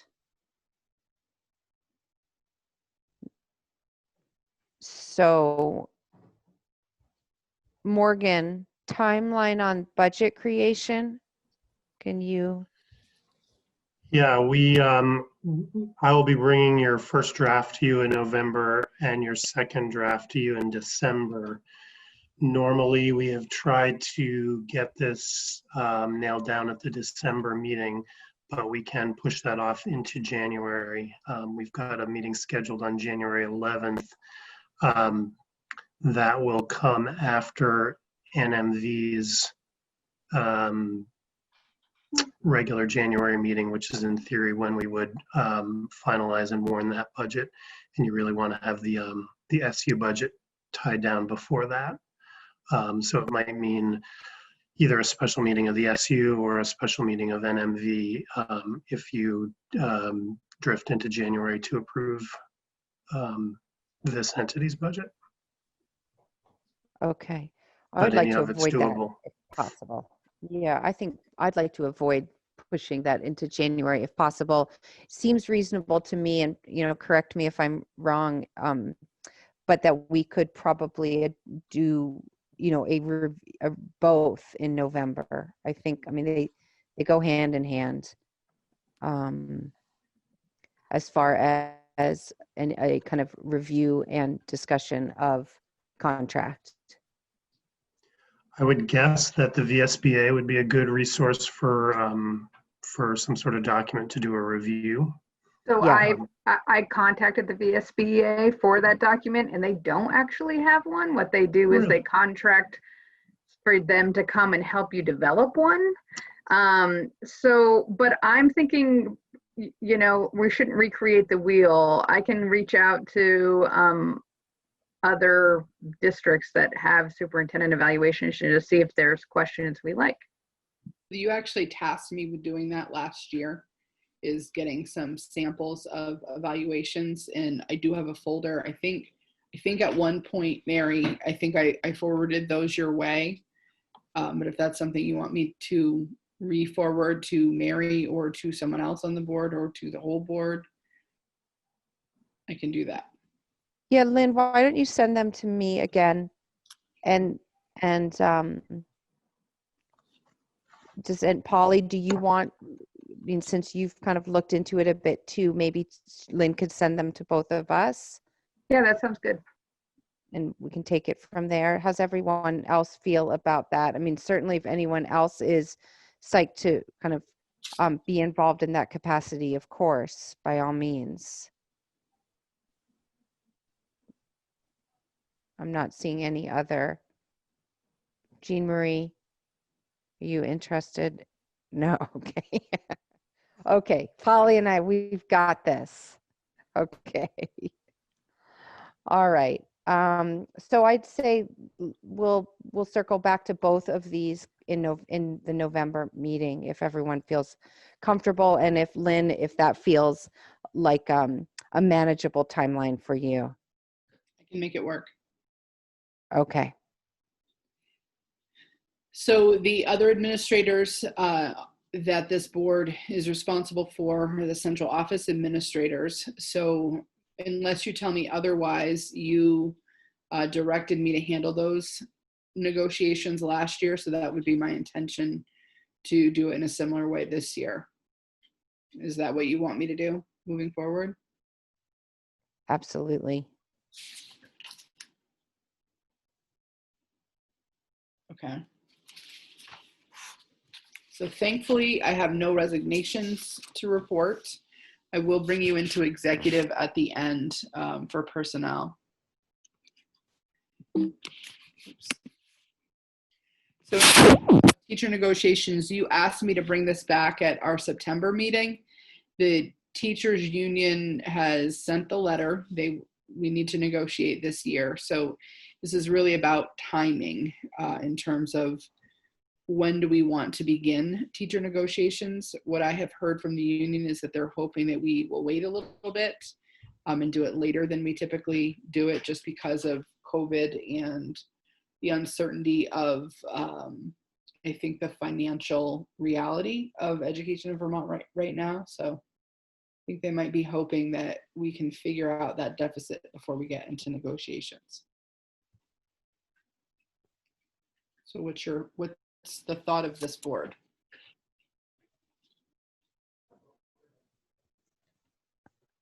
It'd be helpful for me to hear Morgan's kind of take on what timeline makes the most sense as far as the development of budgets and negotiations. Sure. Obviously, it's a lot easier to budget accurately if we had the teachers' agreement sewn up before your January meetings. That said, if the negotiations are going to be successful, you have to have both parties willing to be there. And if they are, if they're uncomfortable getting it locked down by then, you'll probably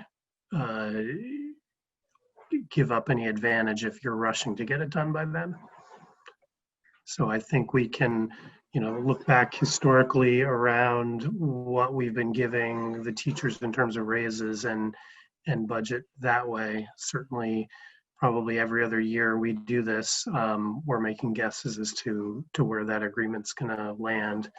And my sense is that unless you guys in executive session tell me that you're either going to give away the store or you're going to give everybody pay cuts, looking at those historical numbers is going to be enough for our budgets. Morgan, can you clarify for me, or Lynn, what exactly is the reluctance to start at the kind of time that we would normally be starting, because we don't yet know the amount that the state is shy because of COVID-related financial losses? So they didn't explicitly say that. I think that, this is not really an environment that's conducive to a healthy negotiation cycle, is what I think they're thinking might be, is, in the midst of the pandemic, if we could push forward or push this down the road a little bit, maybe there'll be some more certainty around what's our reality looking like, both financially and in terms of COVID. So I think that that's their general principle, is they're hoping that they could just wait a little bit so some more things are certain, and it might be a healthier time to negotiate. Some of it may also be related to wanting to have a half a year under their belts in terms of teaching in COVID times, in case there are workplace changes that they want to be pushing for. And that's pure speculation on my part, but I think it's it's maybe, you know, 2/3 what Lynn mentioned around the hoping for a rosier financial picture, and then a third concerns about how COVID is changing the workplace. Have the teachers mentioned a proposed timeline, or just later is better? He didn't give a proposed timeline. He just said, you know, they want to negotiate, but they're not in a hurry. They're hoping it could be later than we typically do it. We really haven't gone into depth. I have a weekly meeting with the union president if you want me to. If you want me to lay down an idea of how about this 2-month range down the road, I can do that in our weekly meeting. I guess I'm just kind of struggling to wrap my head around how, I mean, I understand, Morgan, what you're saying, that we can kind of approximate based on kind of historical budgets and the historical kind of increases, but I'm having a hard time wrapping my head around solidifying like the number that we go to our voters with in March, having not maybe completed negotiations. It seems like a cart before the horse kind of situation. It seems dicey to me. It's certainly more comfortable for you if negotiations are wrapped up, or if you're within a percentage point in terms of offers that have been shared. But the other thing to keep in mind is that, you know, we've had years where we're flipping 20% of our staff. And so that's going to have a bigger impact than whether you settle at 2.25 or 2.75.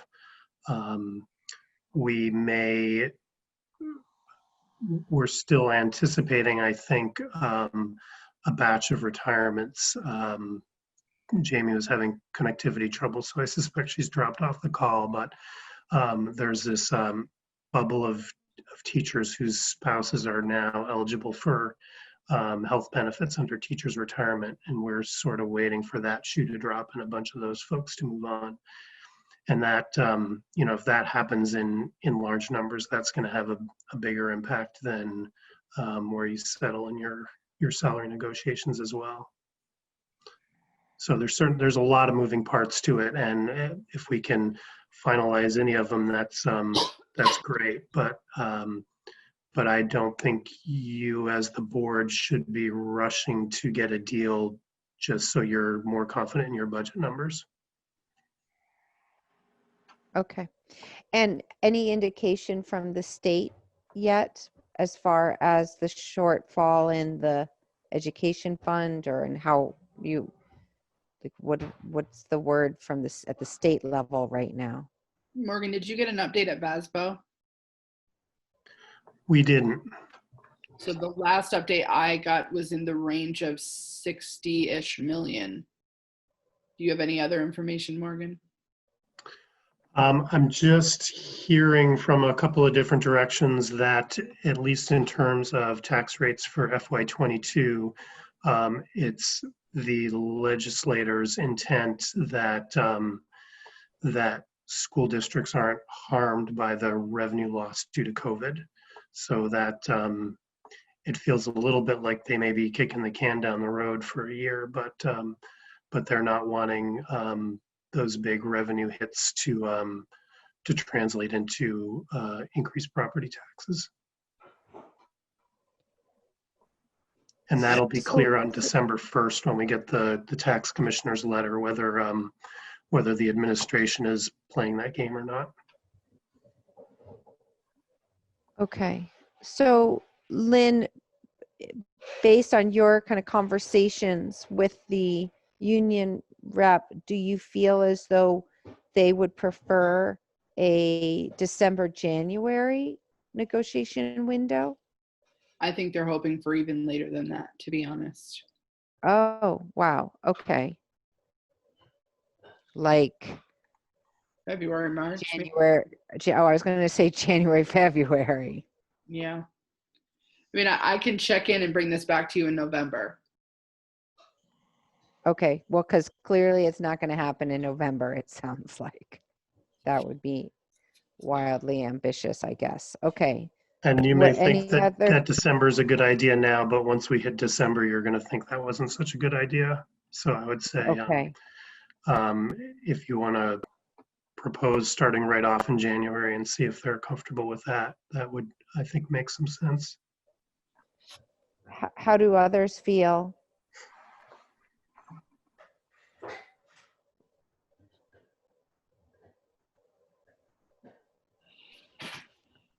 Rick, I think, Rick, I think you're muted. Nope, sorry. So if I was a teacher, I would think that probably late January would be maybe the time to start. I would think then they would have the, some of the issues that they may have now identified and maybe some language written up to address those issues that they probably want to bring forward to us. So I would think late January would be maybe a good time to start, but that's just my guess. Morgan? I think that'll work for us. Okay. It's actually, to be honest, there's going to be so much work for Jamie with the health insurance piece. She's a very helpful part of our preparation for teacher negotiation. So I think us not having to do it in December is not going to be a bad thing because she's going to be very swamped. Okay, great. So late January into February. Okay, I will let them know. Everyone feels comfortable with that. Do we need any kind of motion or no? That's No. just, okay. Just action. Okay, great. So just some teacher retention data for the NMV board members. You have already seen this. ER, you'll see it again tomorrow, actually. This is data. This is now 4 years worth of data. We're still seeing a very similar trend that we're losing most teachers in year 2 of employment in FNESU. And then once we can get past 4, we're seeing fewer people leave. So it's supporting some of the strategies we've been working on. Here is a seniority report by school. So you're looking at the percentage of licensed educators, licensed professional educators who are within their first year. Their second and third year is yellow. Green is fourth and fifth year. And then anyone over 5 years, we're putting in the veteran pot there. One of the things that came to light in sharing this with NMV is this is not just classroom teachers. So it's not always reflective of what you might see when you look at the experience level of the classroom teachers.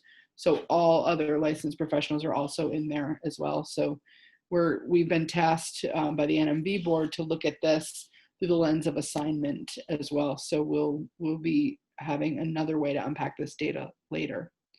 So this report also includes special education and FNESU as a whole. Or no, that's not as a whole, Morgan. That's grants and other. Is that right? FNESU total is across the all 3 entities. Okay. That's the everybody. All right. Well, that is looking a little better then. So one thing I would mention on these charts that was, I don't know if it came up explicitly at NMV, but was kind of alluded to, is that, we have these categories that we're, referring to there, but veteran has a certain connotation, and it's probably not somebody that could be 26 years old and teaching, but to us, that's a veteran. Very true. This would not be a report you'd be receiving on a Chittenden County board, because that's when they start hiring them. So these are the ER schools. So you can see the experience level, professional staff, and how it compares across that district. We'll take a deeper look at this tomorrow with the ER board. Any questions on any of that data that I just shared with you?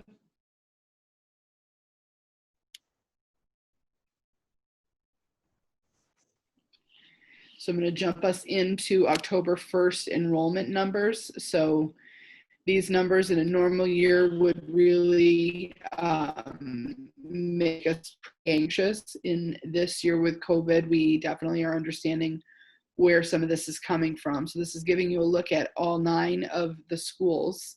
And it's telling you your population change from last October 1st until this October 1st. So you'll see the trend of losing students is pretty strong here. That given COVID is not all that surprising. So we know we have lost a tremendous number of students to, we've lost quite a lot, I wouldn't say tremendous, but quite a lot of students to homeschool. The other reality is we have not been able to offer pre-K because of cohort size and spacing to 3-year-olds in some of our communities. So we've also lost that count in these numbers as well. So you can see overall as an SU, we've lost 116 students since this time last year. So the legislature did pass, just so you all know, they had passed the hold harmless. So our numbers in terms of how it impacts our tax rate can't be less this year than they were last year. So our ADM numbers are protected for this school year. Unless there's something in the legislature, we won't be protected this time next year if we don't get all of those students back. So you know from being on the board that has an impact on your property taxes pretty significantly. Morgan's pretty good at reminding me about the overall number of students as a state. Do you want to make that point, Morgan? Yeah, so the equalized pupil number, which is the one in terms of tax rates that you care about, in a normal year, they would take that, the average of that 1902 from October 1, 2019 and 1786 from this October 1, average those two numbers together, and that's at the beginning of the calculation for equalized pupils. What they are going to do this year is if your October 2020 numbers are lower, they're just going to use your October 19 numbers twice. So you're not going to feel the impact of that 116 kid loss this year. What they do with the numbers then is they're going to give additional weight to high school kids and English language learners and kids in poverty, and there are a few categories where they change the weighting. And then they also, they're going to sort of equalize that across the whole state. So if we may not feel the loss that we're seeing on paper from the October 1 number to the next October 1 number, but if other districts in the state have seen an increase from 2019 to 2020, our sort of relative share of the equalized pupils may drop down. I don't think anybody in the state is seeing an increase outside maybe a town or two in Chittenden County. So I think we are probably seeing less of a loss than other parts of the state. But it's not safe to say our equalized pupil numbers are going to be the same as last year, because they could move in either direction depending on what else is going on in the state. And Morgan, can you refresh my memory? I think we talked about this a bit at the NMV meeting around this kind of loss to homeschool. And one, you know, it's hard to predict how many might come back into the fold when we are eventually on the other side of COVID.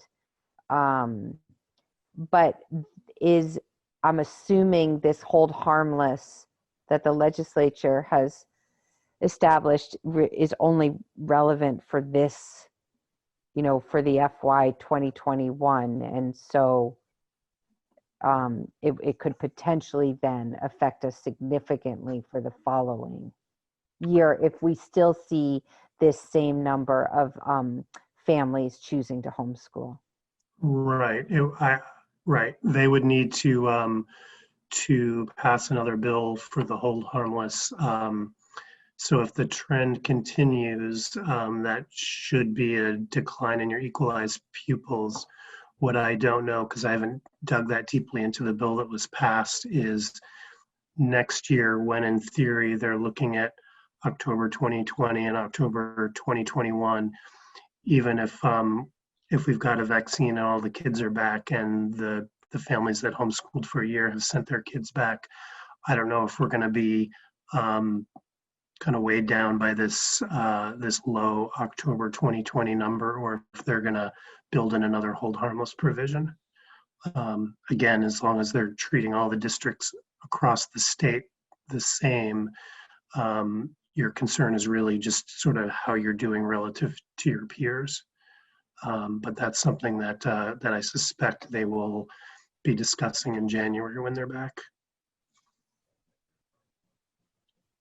And is there value at some point, and it's certainly not the most pressing of things that you all are navigating right now, but would there be value in reaching out to homeschool families with some sort of survey? The new ones, the folks who this is their first year, so it seems kind of a likely response to the COVID situation, to find out what, you know, what might change their kind of educational modality, and for them to send, you know, what would need to change for them to then send their kids back into the public school system. We talked about that a little bit in the NMV board, Mary. Yeah. I'm not opposed to doing that. I think that we're some weeks away from being able to do that as of yet, because we have some families out there kind of in process. So the agency is pretty far behind on reporting out on all the homeschool families. So I would want that to stabilize a little before we do it, but I'm not opposed. I've put it on the list for Courtney to help me draft something. Yeah, and it doesn't seem immediately, you know, emergent to do it, but at some point as we get, you know, because right now we are, you know, you're juggling a million other things for one, but we have the hold harmless, which is kind of right sizing this kind of the kind of budget considerations with the ADM and such. And this is speculation towards their motives, but to the extent that they are homeschooling because of fear of transmission of COVID in the schools, I think if it were me homeschooling my kid, I would be looking to the schools and saying, okay, let's see how you do getting through November and December, when all the college students are, you know, moving through public transportation and back home again, and how we have a regular flu season on top of this. And if the schools are able to maintain relatively safe spaces, then the answer whether I'm going to homeschool the following year is a lot different than if we have a half dozen schools that have to shut down because of outbreaks in their student communities. Right, of course. Okay. And I do just want to interject. I'm not unaware of how far off the timetable we are at this point. It's almost 8:45, so I'm just throwing that out there. I'm sure everyone else is aware of the late hour as well. I think I can be pretty quick in several sections of this. It depends on how much you all want to chat about it. This next section has to do with the VSBA annual meeting. I'll need you to appoint a voting delegate on behalf of FNESU and an alternate who are willing to attend the VSBA annual meeting on October 29th at 5. So let's start with that piece first. I thought the VSBA was the 23rd and the insurance was the 29th. No, did I get that wrong? I have the Vsba is the 22nd and the VHI is the 20th. Oh, okay. And then the VSBA is the 29th, correct, Lynn? That's what I have recorded. Actually, Yeah, I can tell you. That's what I have as well. Okay, I just got them mixed up. I wouldn't mind doing the VSBA, but I would not be able to do any of the others.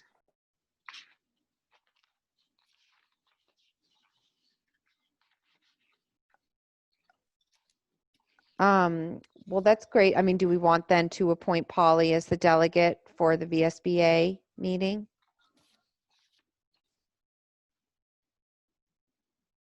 And Paulie, I can, Sounds good to me.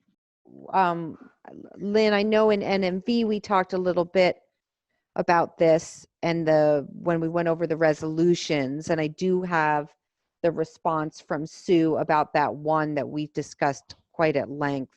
Before we go into the resolutions, can I have you make a motion to have Paulie be your delegate, and then you'll want to identify an alternate as well? Maybe you can do that all in one motion. I'm happy to be the alternate. So if someone wants to make that motion, unless someone else would like to be the alternate, but I'm happy to do that. I'll make a motion. All right. So all in favor by roll: Rick, Aye. Paulie, Aye. Jean Marie, Aye. Kevin, Aye. and Emily, Aye. and Mary is an aye.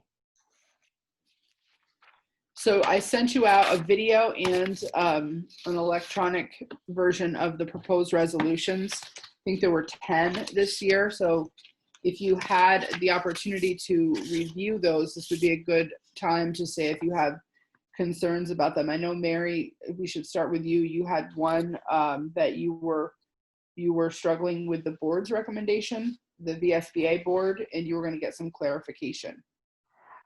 Right. And I reached out to Sue, and I have a pretty lengthy email response from her. And given the late hour, I'm wondering if it makes sense for me to forward it to everyone so that you could see, via email, so that folks could read her response. Which one? It was to the 5B resolution around kind of the Australian balloting and kind of district meetings.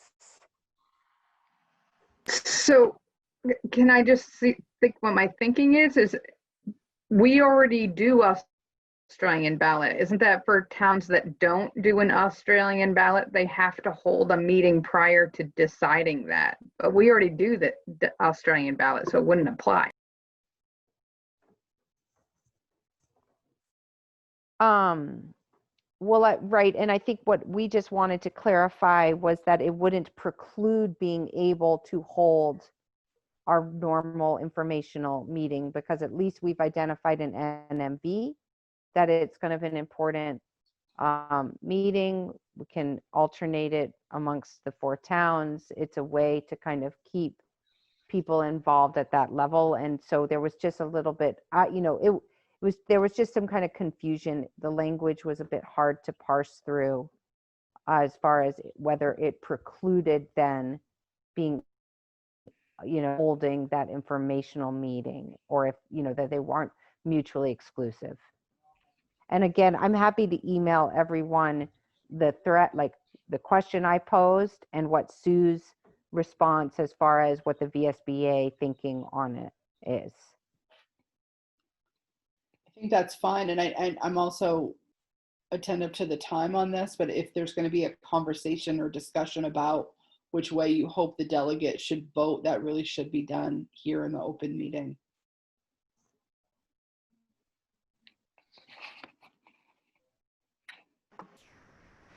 Mary, can you give us just a brief summary of, so that was the only one that I opposed mostly, again, because I don't understand it. And I'm worried that if I don't understand it, other people may not understand it as well. So maybe if you can just give a summary of that email real quick. Oh boy, Rick. I'm happy to read it. It would be challenging to summarize it, but hang on. So it sounds like NMV wasn't the only, we weren't alone in kind of misunderstanding, or that point. You all had the same reaction, Rick, to that one? I did, yes. Yeah. So here she's saying, I guess I should have read this over thinking, how do I summarize 6 paragraphs of her response on the fly here at 9 o'clock? She's saying, as I understand it, this resolution would authorize school districts to utilize the Australian ballot system for any and all of their annual meetings and special meetings without a separately warned vote of the voters. I don't think it has any impact on informational meetings. So I just, again, so this came up with Enosburg because we used to vote from the floor at town meeting, and we wanted to do Australian ballot on the budget. And it came up that you had to have a vote to switch to Australian ballot prior to actually doing an Australian ballot. So I interpreted this as saying that you can create an Australian ballot without having that prior meeting. Is that correct? Right, I think that's right, because she says normally the voters of school districts are required to vote from the floor to adopt the Australian ballot system, and the system can then be used for subsequent votes. So again, this resolution would authorize school districts to utilize the Australian ballot system for any and all of their annual meetings and special meetings without a separately warned vote of the voters. Exactly. So when we merged, we made the decision that we were going to use Australian ballot and not vote from the floor anymore. So that's why I said this doesn't apply to us, because we've already made the decision. But this allows school districts to now decide whether they want to put it on Australian ballot or the floor without having a prior vote about it. So this is what gets confusing to me, right, Paulie? So we have our annual school meeting, right, which is different than our budget vote. So I think the budget vote, we agreed to do Australian ballot, right? But our annual school meeting is not. Isn't that correct? So our annual school meeting, you mean as far as the informational? No, where we don't we have an annual meeting in February that we set a date? I think it's in February, I think, is when we set the date for, electing the whoever we elect, treasurer or whatever. You know what I'm talking about? Yeah. Well, we do that now at the informational meetings, because you have the whole the warning is posted, and then we hold the informational meetings, and we only have, I believe it's just the two. There's usually like electing, Morgan, maybe you can, I'm trying to picture the order there, and we can vote on a handful of things from the floor, but then it stops. Then there, we stop at that certain point, and the rest has to be completed now on, on town meeting day on the ballot. That's correct. It's generally the clerk and the moderator that you do from the floor. And don't we do that one about the borrowing of? Oh, yes. Authority to borrow. Authority to borrow, right? Yeah. But I understand, like, Rick, I'm with you too. And this is where we got kind of tripped up, is because that's our, that's the only meeting we have now, is that informational meeting. And not only is it important to vote on those handful of items, obviously it's not the big ticket budget, but it's also our opportunity to kind of go over the budget with people, talk about why what we're asking for, how we're doing generally and such. So, my worry was that if this passes, that we wouldn't be having that informational meeting anymore, which I think is still a really important touch point in the community. But my sense from Sue's response to me is they are not mutually exclusive. It's really just kind of bypassing. We wouldn't be, we're not required to have the meeting in order to then, we already have the Australian balloting. She also did say that because we may be in, if we were in a state of emergency, because of the pandemic or otherwise, and we could not meet as a group, which we haven't, that's a consideration for this one upcoming. We may not be able to hold informational meetings, in which case it's even, it becomes very important. We that could sway. because she said this will allow them to follow the health and safety best practices during the pandemic in a declared state of emergency if we weren't able to have informational meetings.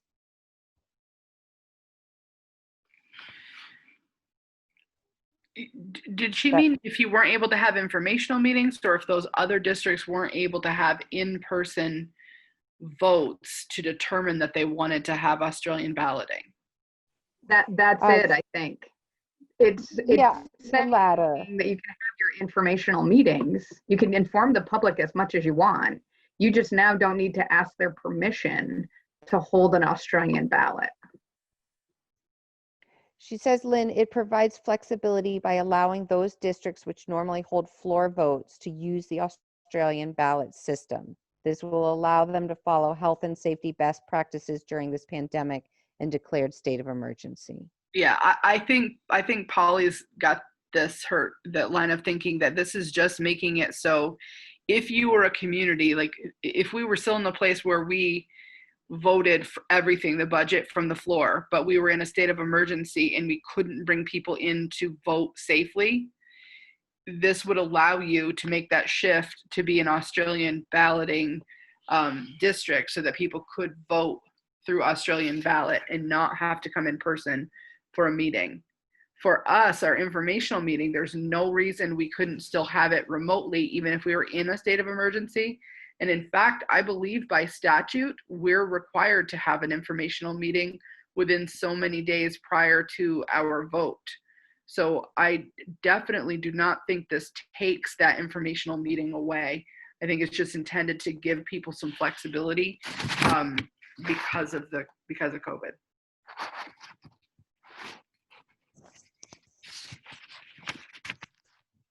Yeah, I agree. I mean, and I felt like I got this clarifies for me the concern I had that somehow it would preclude our ability to have the informational meeting. I didn't realize, Lynn, that is by statute, which is great. That's even better if it's solidified like that, but it's just, I think it's so important.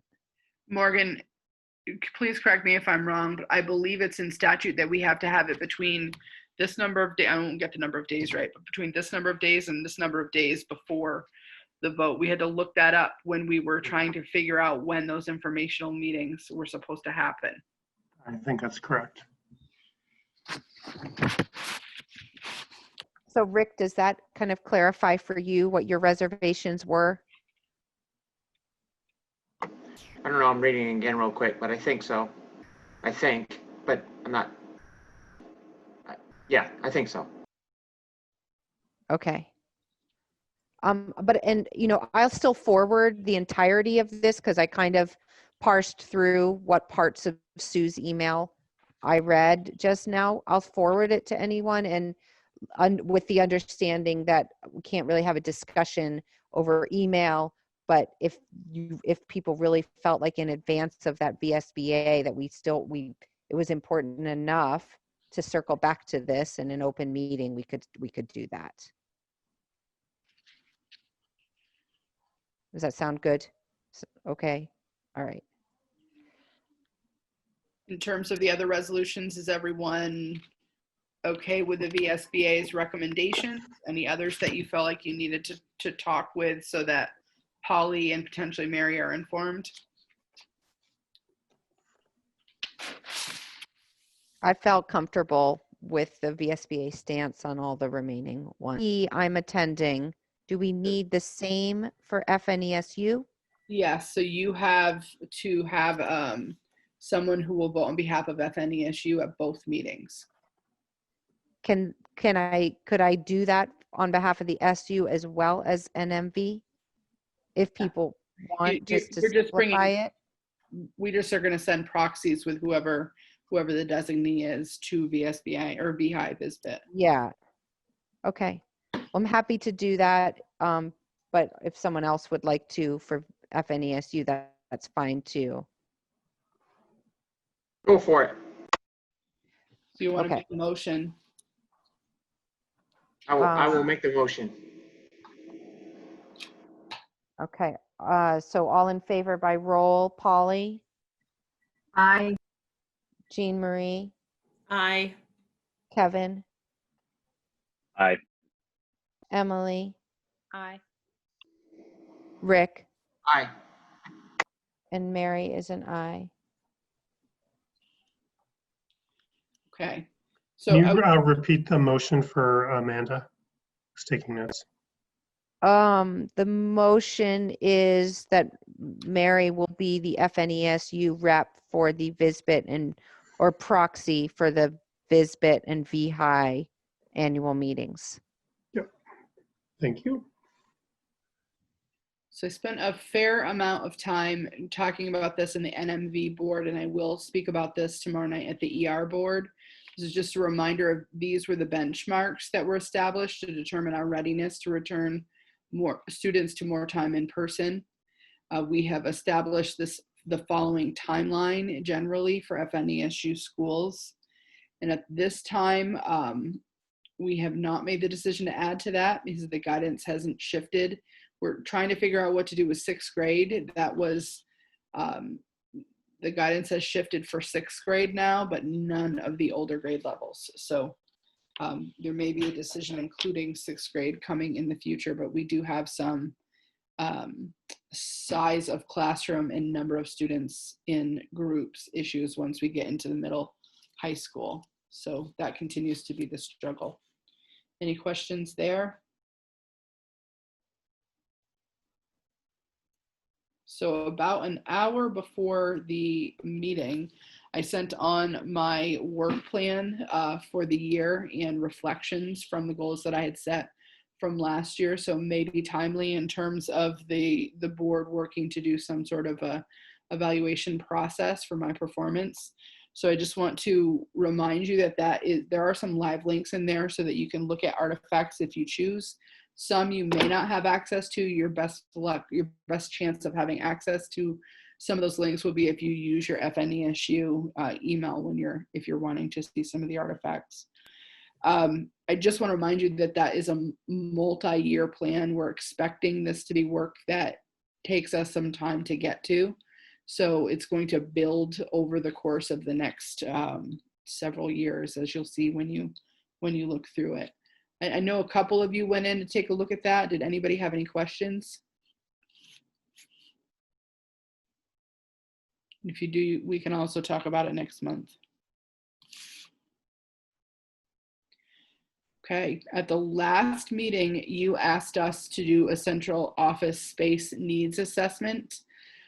So we have been working on that and Morgan has led it. So I would like to turn the floor over to Morgan. I'll stop sharing my screen.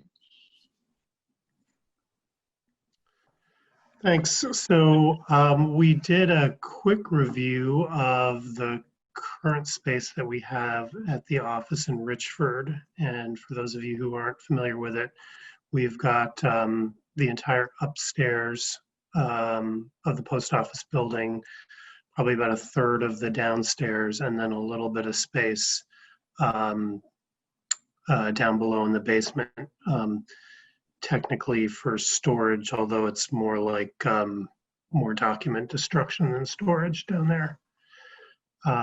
We currently have, including everything, just over 4,200 square feet. Lynn and Michelle and I, Dominic, feedback from a couple other folks, sort of went through, not really a wish list, but coming up with what the ideal would be in terms of if we could meet all of the needs that we have right now, which starts to include our itinerant staff who don't really have a home or have a corner of the conference room, and then some of the additional programming needs that we would have. For example, we're occasionally tutoring kids in our office who are unable to be in a school building, and so spaces for that. That first pass put us at just under 5,300 square feet. So, roughly 20% more than we have right now. That is assuming that any new space kind of breaks in the way that we want it to in terms of dimensions and being able to fit the number of offices that we think that we need in there and not having a lot of dead space. So some of the changes would be more better storage space. Now that we're unified districts rather than town districts, a lot of the documents that have been historically stuffed in town clerk's offices are going to be gathered and kept at a district or an SU office. Shared space for our BCBAs, for Nick, and some of the additional staff we have who are not really SU based, but they're not based in a specific building. Intervention space I had mentioned. So that's kind of the big picture in terms of that review. I don't know, Lynn, Michelle, Jody, Dominic, if anyone wants to add to that. I think you covered most of it. I think some of the other things that we talked about was just accessibility, centrality. We talked about parking. Those all are pretty significant needs given the work that we're trying to do right now, and the growth of the SU from bringing Sheldon on, and also from centralizing some of the functions to try to build our own capacity within, instead of having to rely on outside agencies, has required us to increase our staffing size. So that's where some of the shifts that Morgan's talking about are coming from. Anyone else want to add anything there?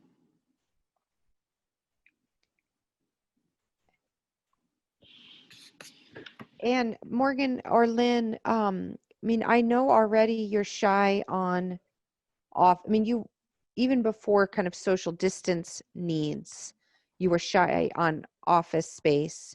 Now you have 3, if not 4 new administrative hires, 2 of whom are camped out in the conference space, right? So how many office spaces are you shy now? I mean, quite a number.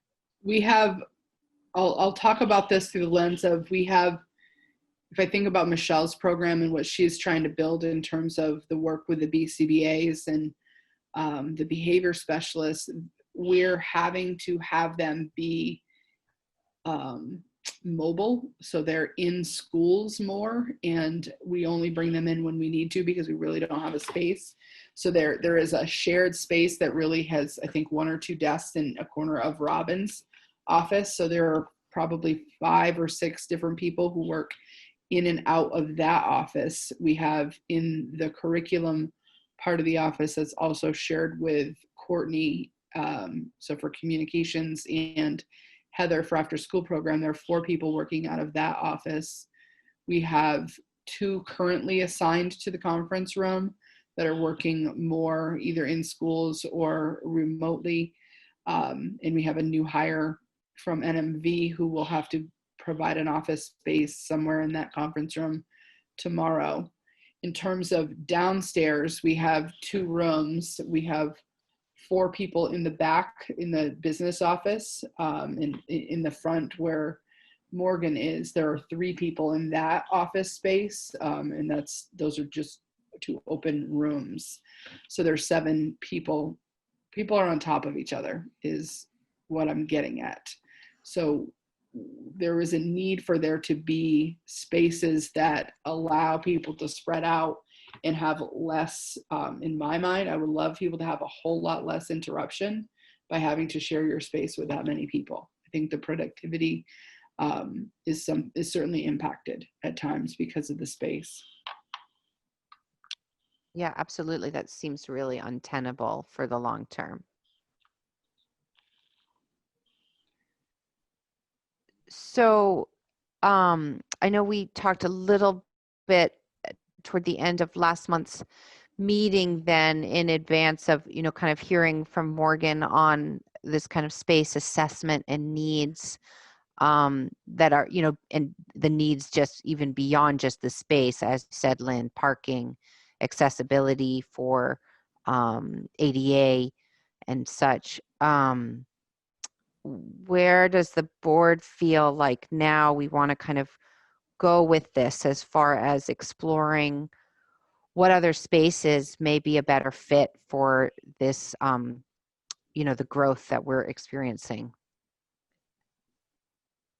I mean, we talked a little bit, Paulie, about the armory. I wonder if it makes sense for myself and maybe one other person on the board to kind of reach out to the select board and about that. And then we also talked about folks kind of putting their own kind of feelers out into the community, since, we're a pretty well connected group of folks in the community, about whether there might be any other spaces that we could look at as well.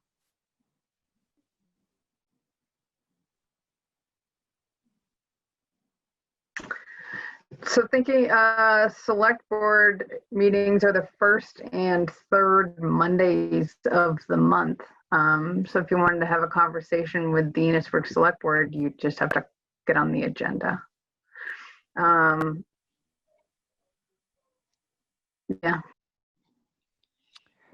Did anybody else identify other spaces? I know you were starting to brainstorm at our last meeting.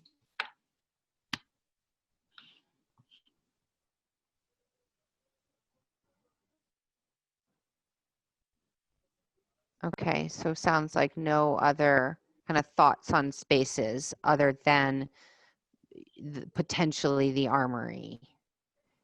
I'm certainly Fixing up the open. Spavencure building might make the Sheldon project look like a walk in the park. I was going to say that, but I'm like, it's too late. I'm not going to even bother. That is a really cool building. It's really fabulous, that building. Mary, if you do go to the select board, we should probably have a quick conversation beforehand. I did a walkthrough there with the ROTC guys a couple of weeks ago, and there's a provision that would allow them to continue to have access and use of that building. And so we kind of walked through to figure out what that was going to mean for the Enosburg JROTC program. Okay, certainly. I wonder, as far as the timeline goes, Paulie, you said the first and third Mondays of each month.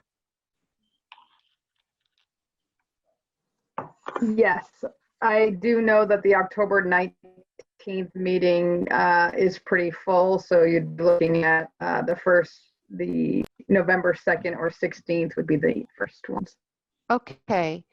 Well, maybe I could aim for that November 2nd, so then I would have something to report back to our November meeting, which would be the following Monday, correct? Am I getting my timeline accurate there? Would anyone else on the board like to join me at that select board meeting? I'm happy to go it alone, but I'm also happy to have a co-pilot. What was the date again? I'm not looking right at my calendar. I believe Paulie said the 2nd of November, Monday. Correct. So November 2nd? Yeah. What time, Paulie? The meetings start at 6. I can be your co-pilot, Mary, if you want. Awesome. Yeah, that's great, Rick. I would love that. And Paulie, can you briefly tell me what the kind of policy is? Like, who do I get in touch with as far as getting on the agenda for that meeting? I can go ahead and send Billy Joe an email to get you on the agenda. It would be Billy Joe Draper, who is the town clerk for Enosburg, but I can Okay. send that and I'll just CC you on the email. Yeah, that would be great. And maybe CC Rick as well. Oh, yeah, And exactly. I'm assuming, I was picturing going to Enosburg, but right, I'm assuming it's probably virtual, eh? The public is virtual. The board is actually at a location. So we'll send you all of the Zoom information. Okay, perfect. Yeah. Okay, thanks for helping facilitate that, Polly. I appreciate it. Sure. Then just let us know if there's some way that you want Morgan and I to support Mary and Rick. Yeah, I mean, I think in advance it would be helpful to have a little, maybe we could just a one-page kind of that kind of outlining our space needs, what our kind of ideal square footage would look like, parking spaces, some of those details, just to make sure it's kind of in alignment with, you know, what that space could potentially offer us. Yeah, and in addition to that, it'd be nice to know how much like private office space that you would need versus more of an floor plan as well. And I'm assuming, I mean, from the little bit that I've heard about that physical building, it seems to go without saying that we'll have to do some degree of renovations to kind of tailor it to the needs of the SU. So I guess it'll be helpful to hear, you know, what are the limitations and allowances for that to happen, and in that building, are, you know, would we have carte blanche for kind of outfitting it to our needs? And, you know, I guess will be something we'll need to ask the select board. And certainly if between now and the next meeting, if anyone else thinks of other spaces in the area that may be, you know, able to accommodate the offices, can keep that conversation open for sure. So I'm going to reach out to our select board as well. So once we get that one pager, it doesn't hurt. I think there are properties within Sheldon that the town owns or knows of that we could possibly look into. So I'll see what we can do there. Great. All right, I just need a little clarification on something. The facilities coordinator for NMVU is not an FNESU employee, is that correct? Correct. Okay.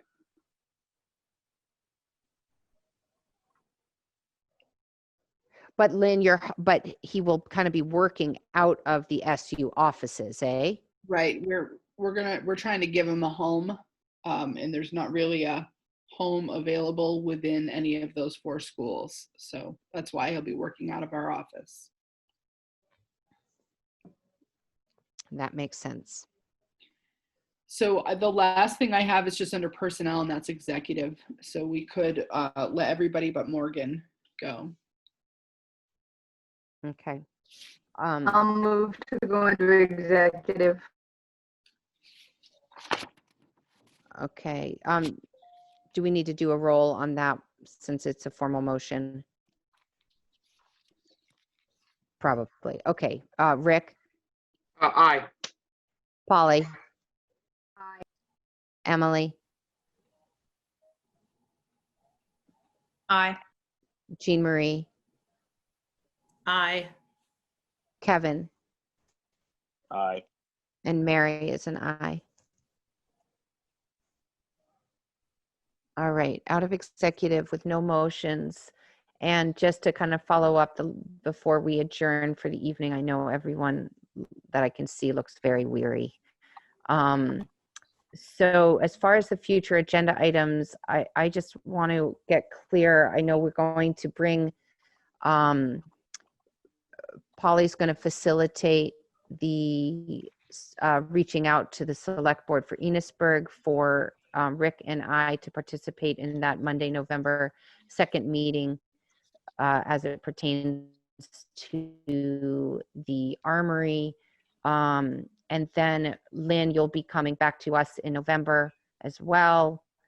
and Paulie and I are going, Paulie, right? Are you my co-pilot on looking at the review issues before we kind of negotiate with Lynn? Yes. Okay. And then I know we had talked a little bit, Lynn, about whether in that November meeting we would circle back around to the unpaid leave policy. Do we want to punt that? Because there's so many pressing things, it's hard for me to gauge what's most pressing right now. Hey, Mary, can I give you my 2 thoughts on that real quick? Yeah, absolutely. So I meant to actually call you because I know you wanted input on it, but I thought about it for a little while, and I just decided that rather than writing a policy, we should just leave it the way it is. I think that it's almost impossible to write a policy for it because there's so many unknown circumstances. And that's why I think it needs to come before the board so we can make a decision on an individual basis, you know, for those individual circumstances. And I just think if we just leave it the way it is, it's actually probably the best policy. Yeah, I mean, I'm totally open to that. It's funny. I mean, I'm funny in the sense that I feel like we've been kind of punting it and kicking, kind of passing it off like a football. Oh, you'll look at it, and then I'll look at it, and so this kind of odd kind of inaction / inertia / non-action just with this particular issue. And so that kind of resonates, like maybe one of the reasons it's been really hard to kind of solidify it is for exactly the reasons you just said, because historically we take it on a case-by-case basis. I mean, but again, you know, it came up because we felt like there were some limitations around how about being the kind of arbiters of the decision and how to kind of assess whether one person's ask is more justified than another person's ask for unpaid leave. But I'm right. I think it's been tricky. It seems like it's been a challenging kind of thing to figure out. Anyone else have thoughts about to have a policy or not? I'm fine going with that. Oh, you're muted, Paulie. I'm fine with going with that recommendation. With Rick's suggestion that we kind of leave it as is and continue to kind of make decisions on a case-by-case basis. Sure. Anyone else? Kevin, Emily, thoughts about that?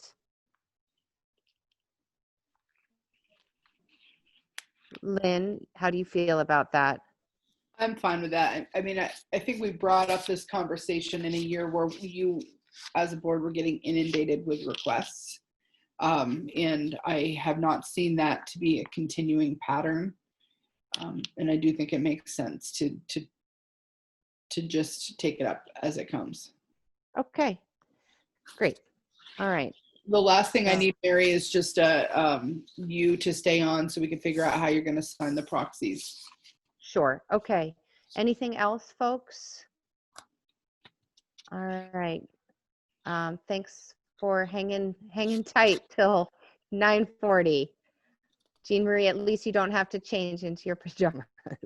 You're ready to go. All right. Anyone, I'll make the motion to adjourn. All in favor, just say goodbye and good night. Good night. Bye. Take care, everyone. Everybody.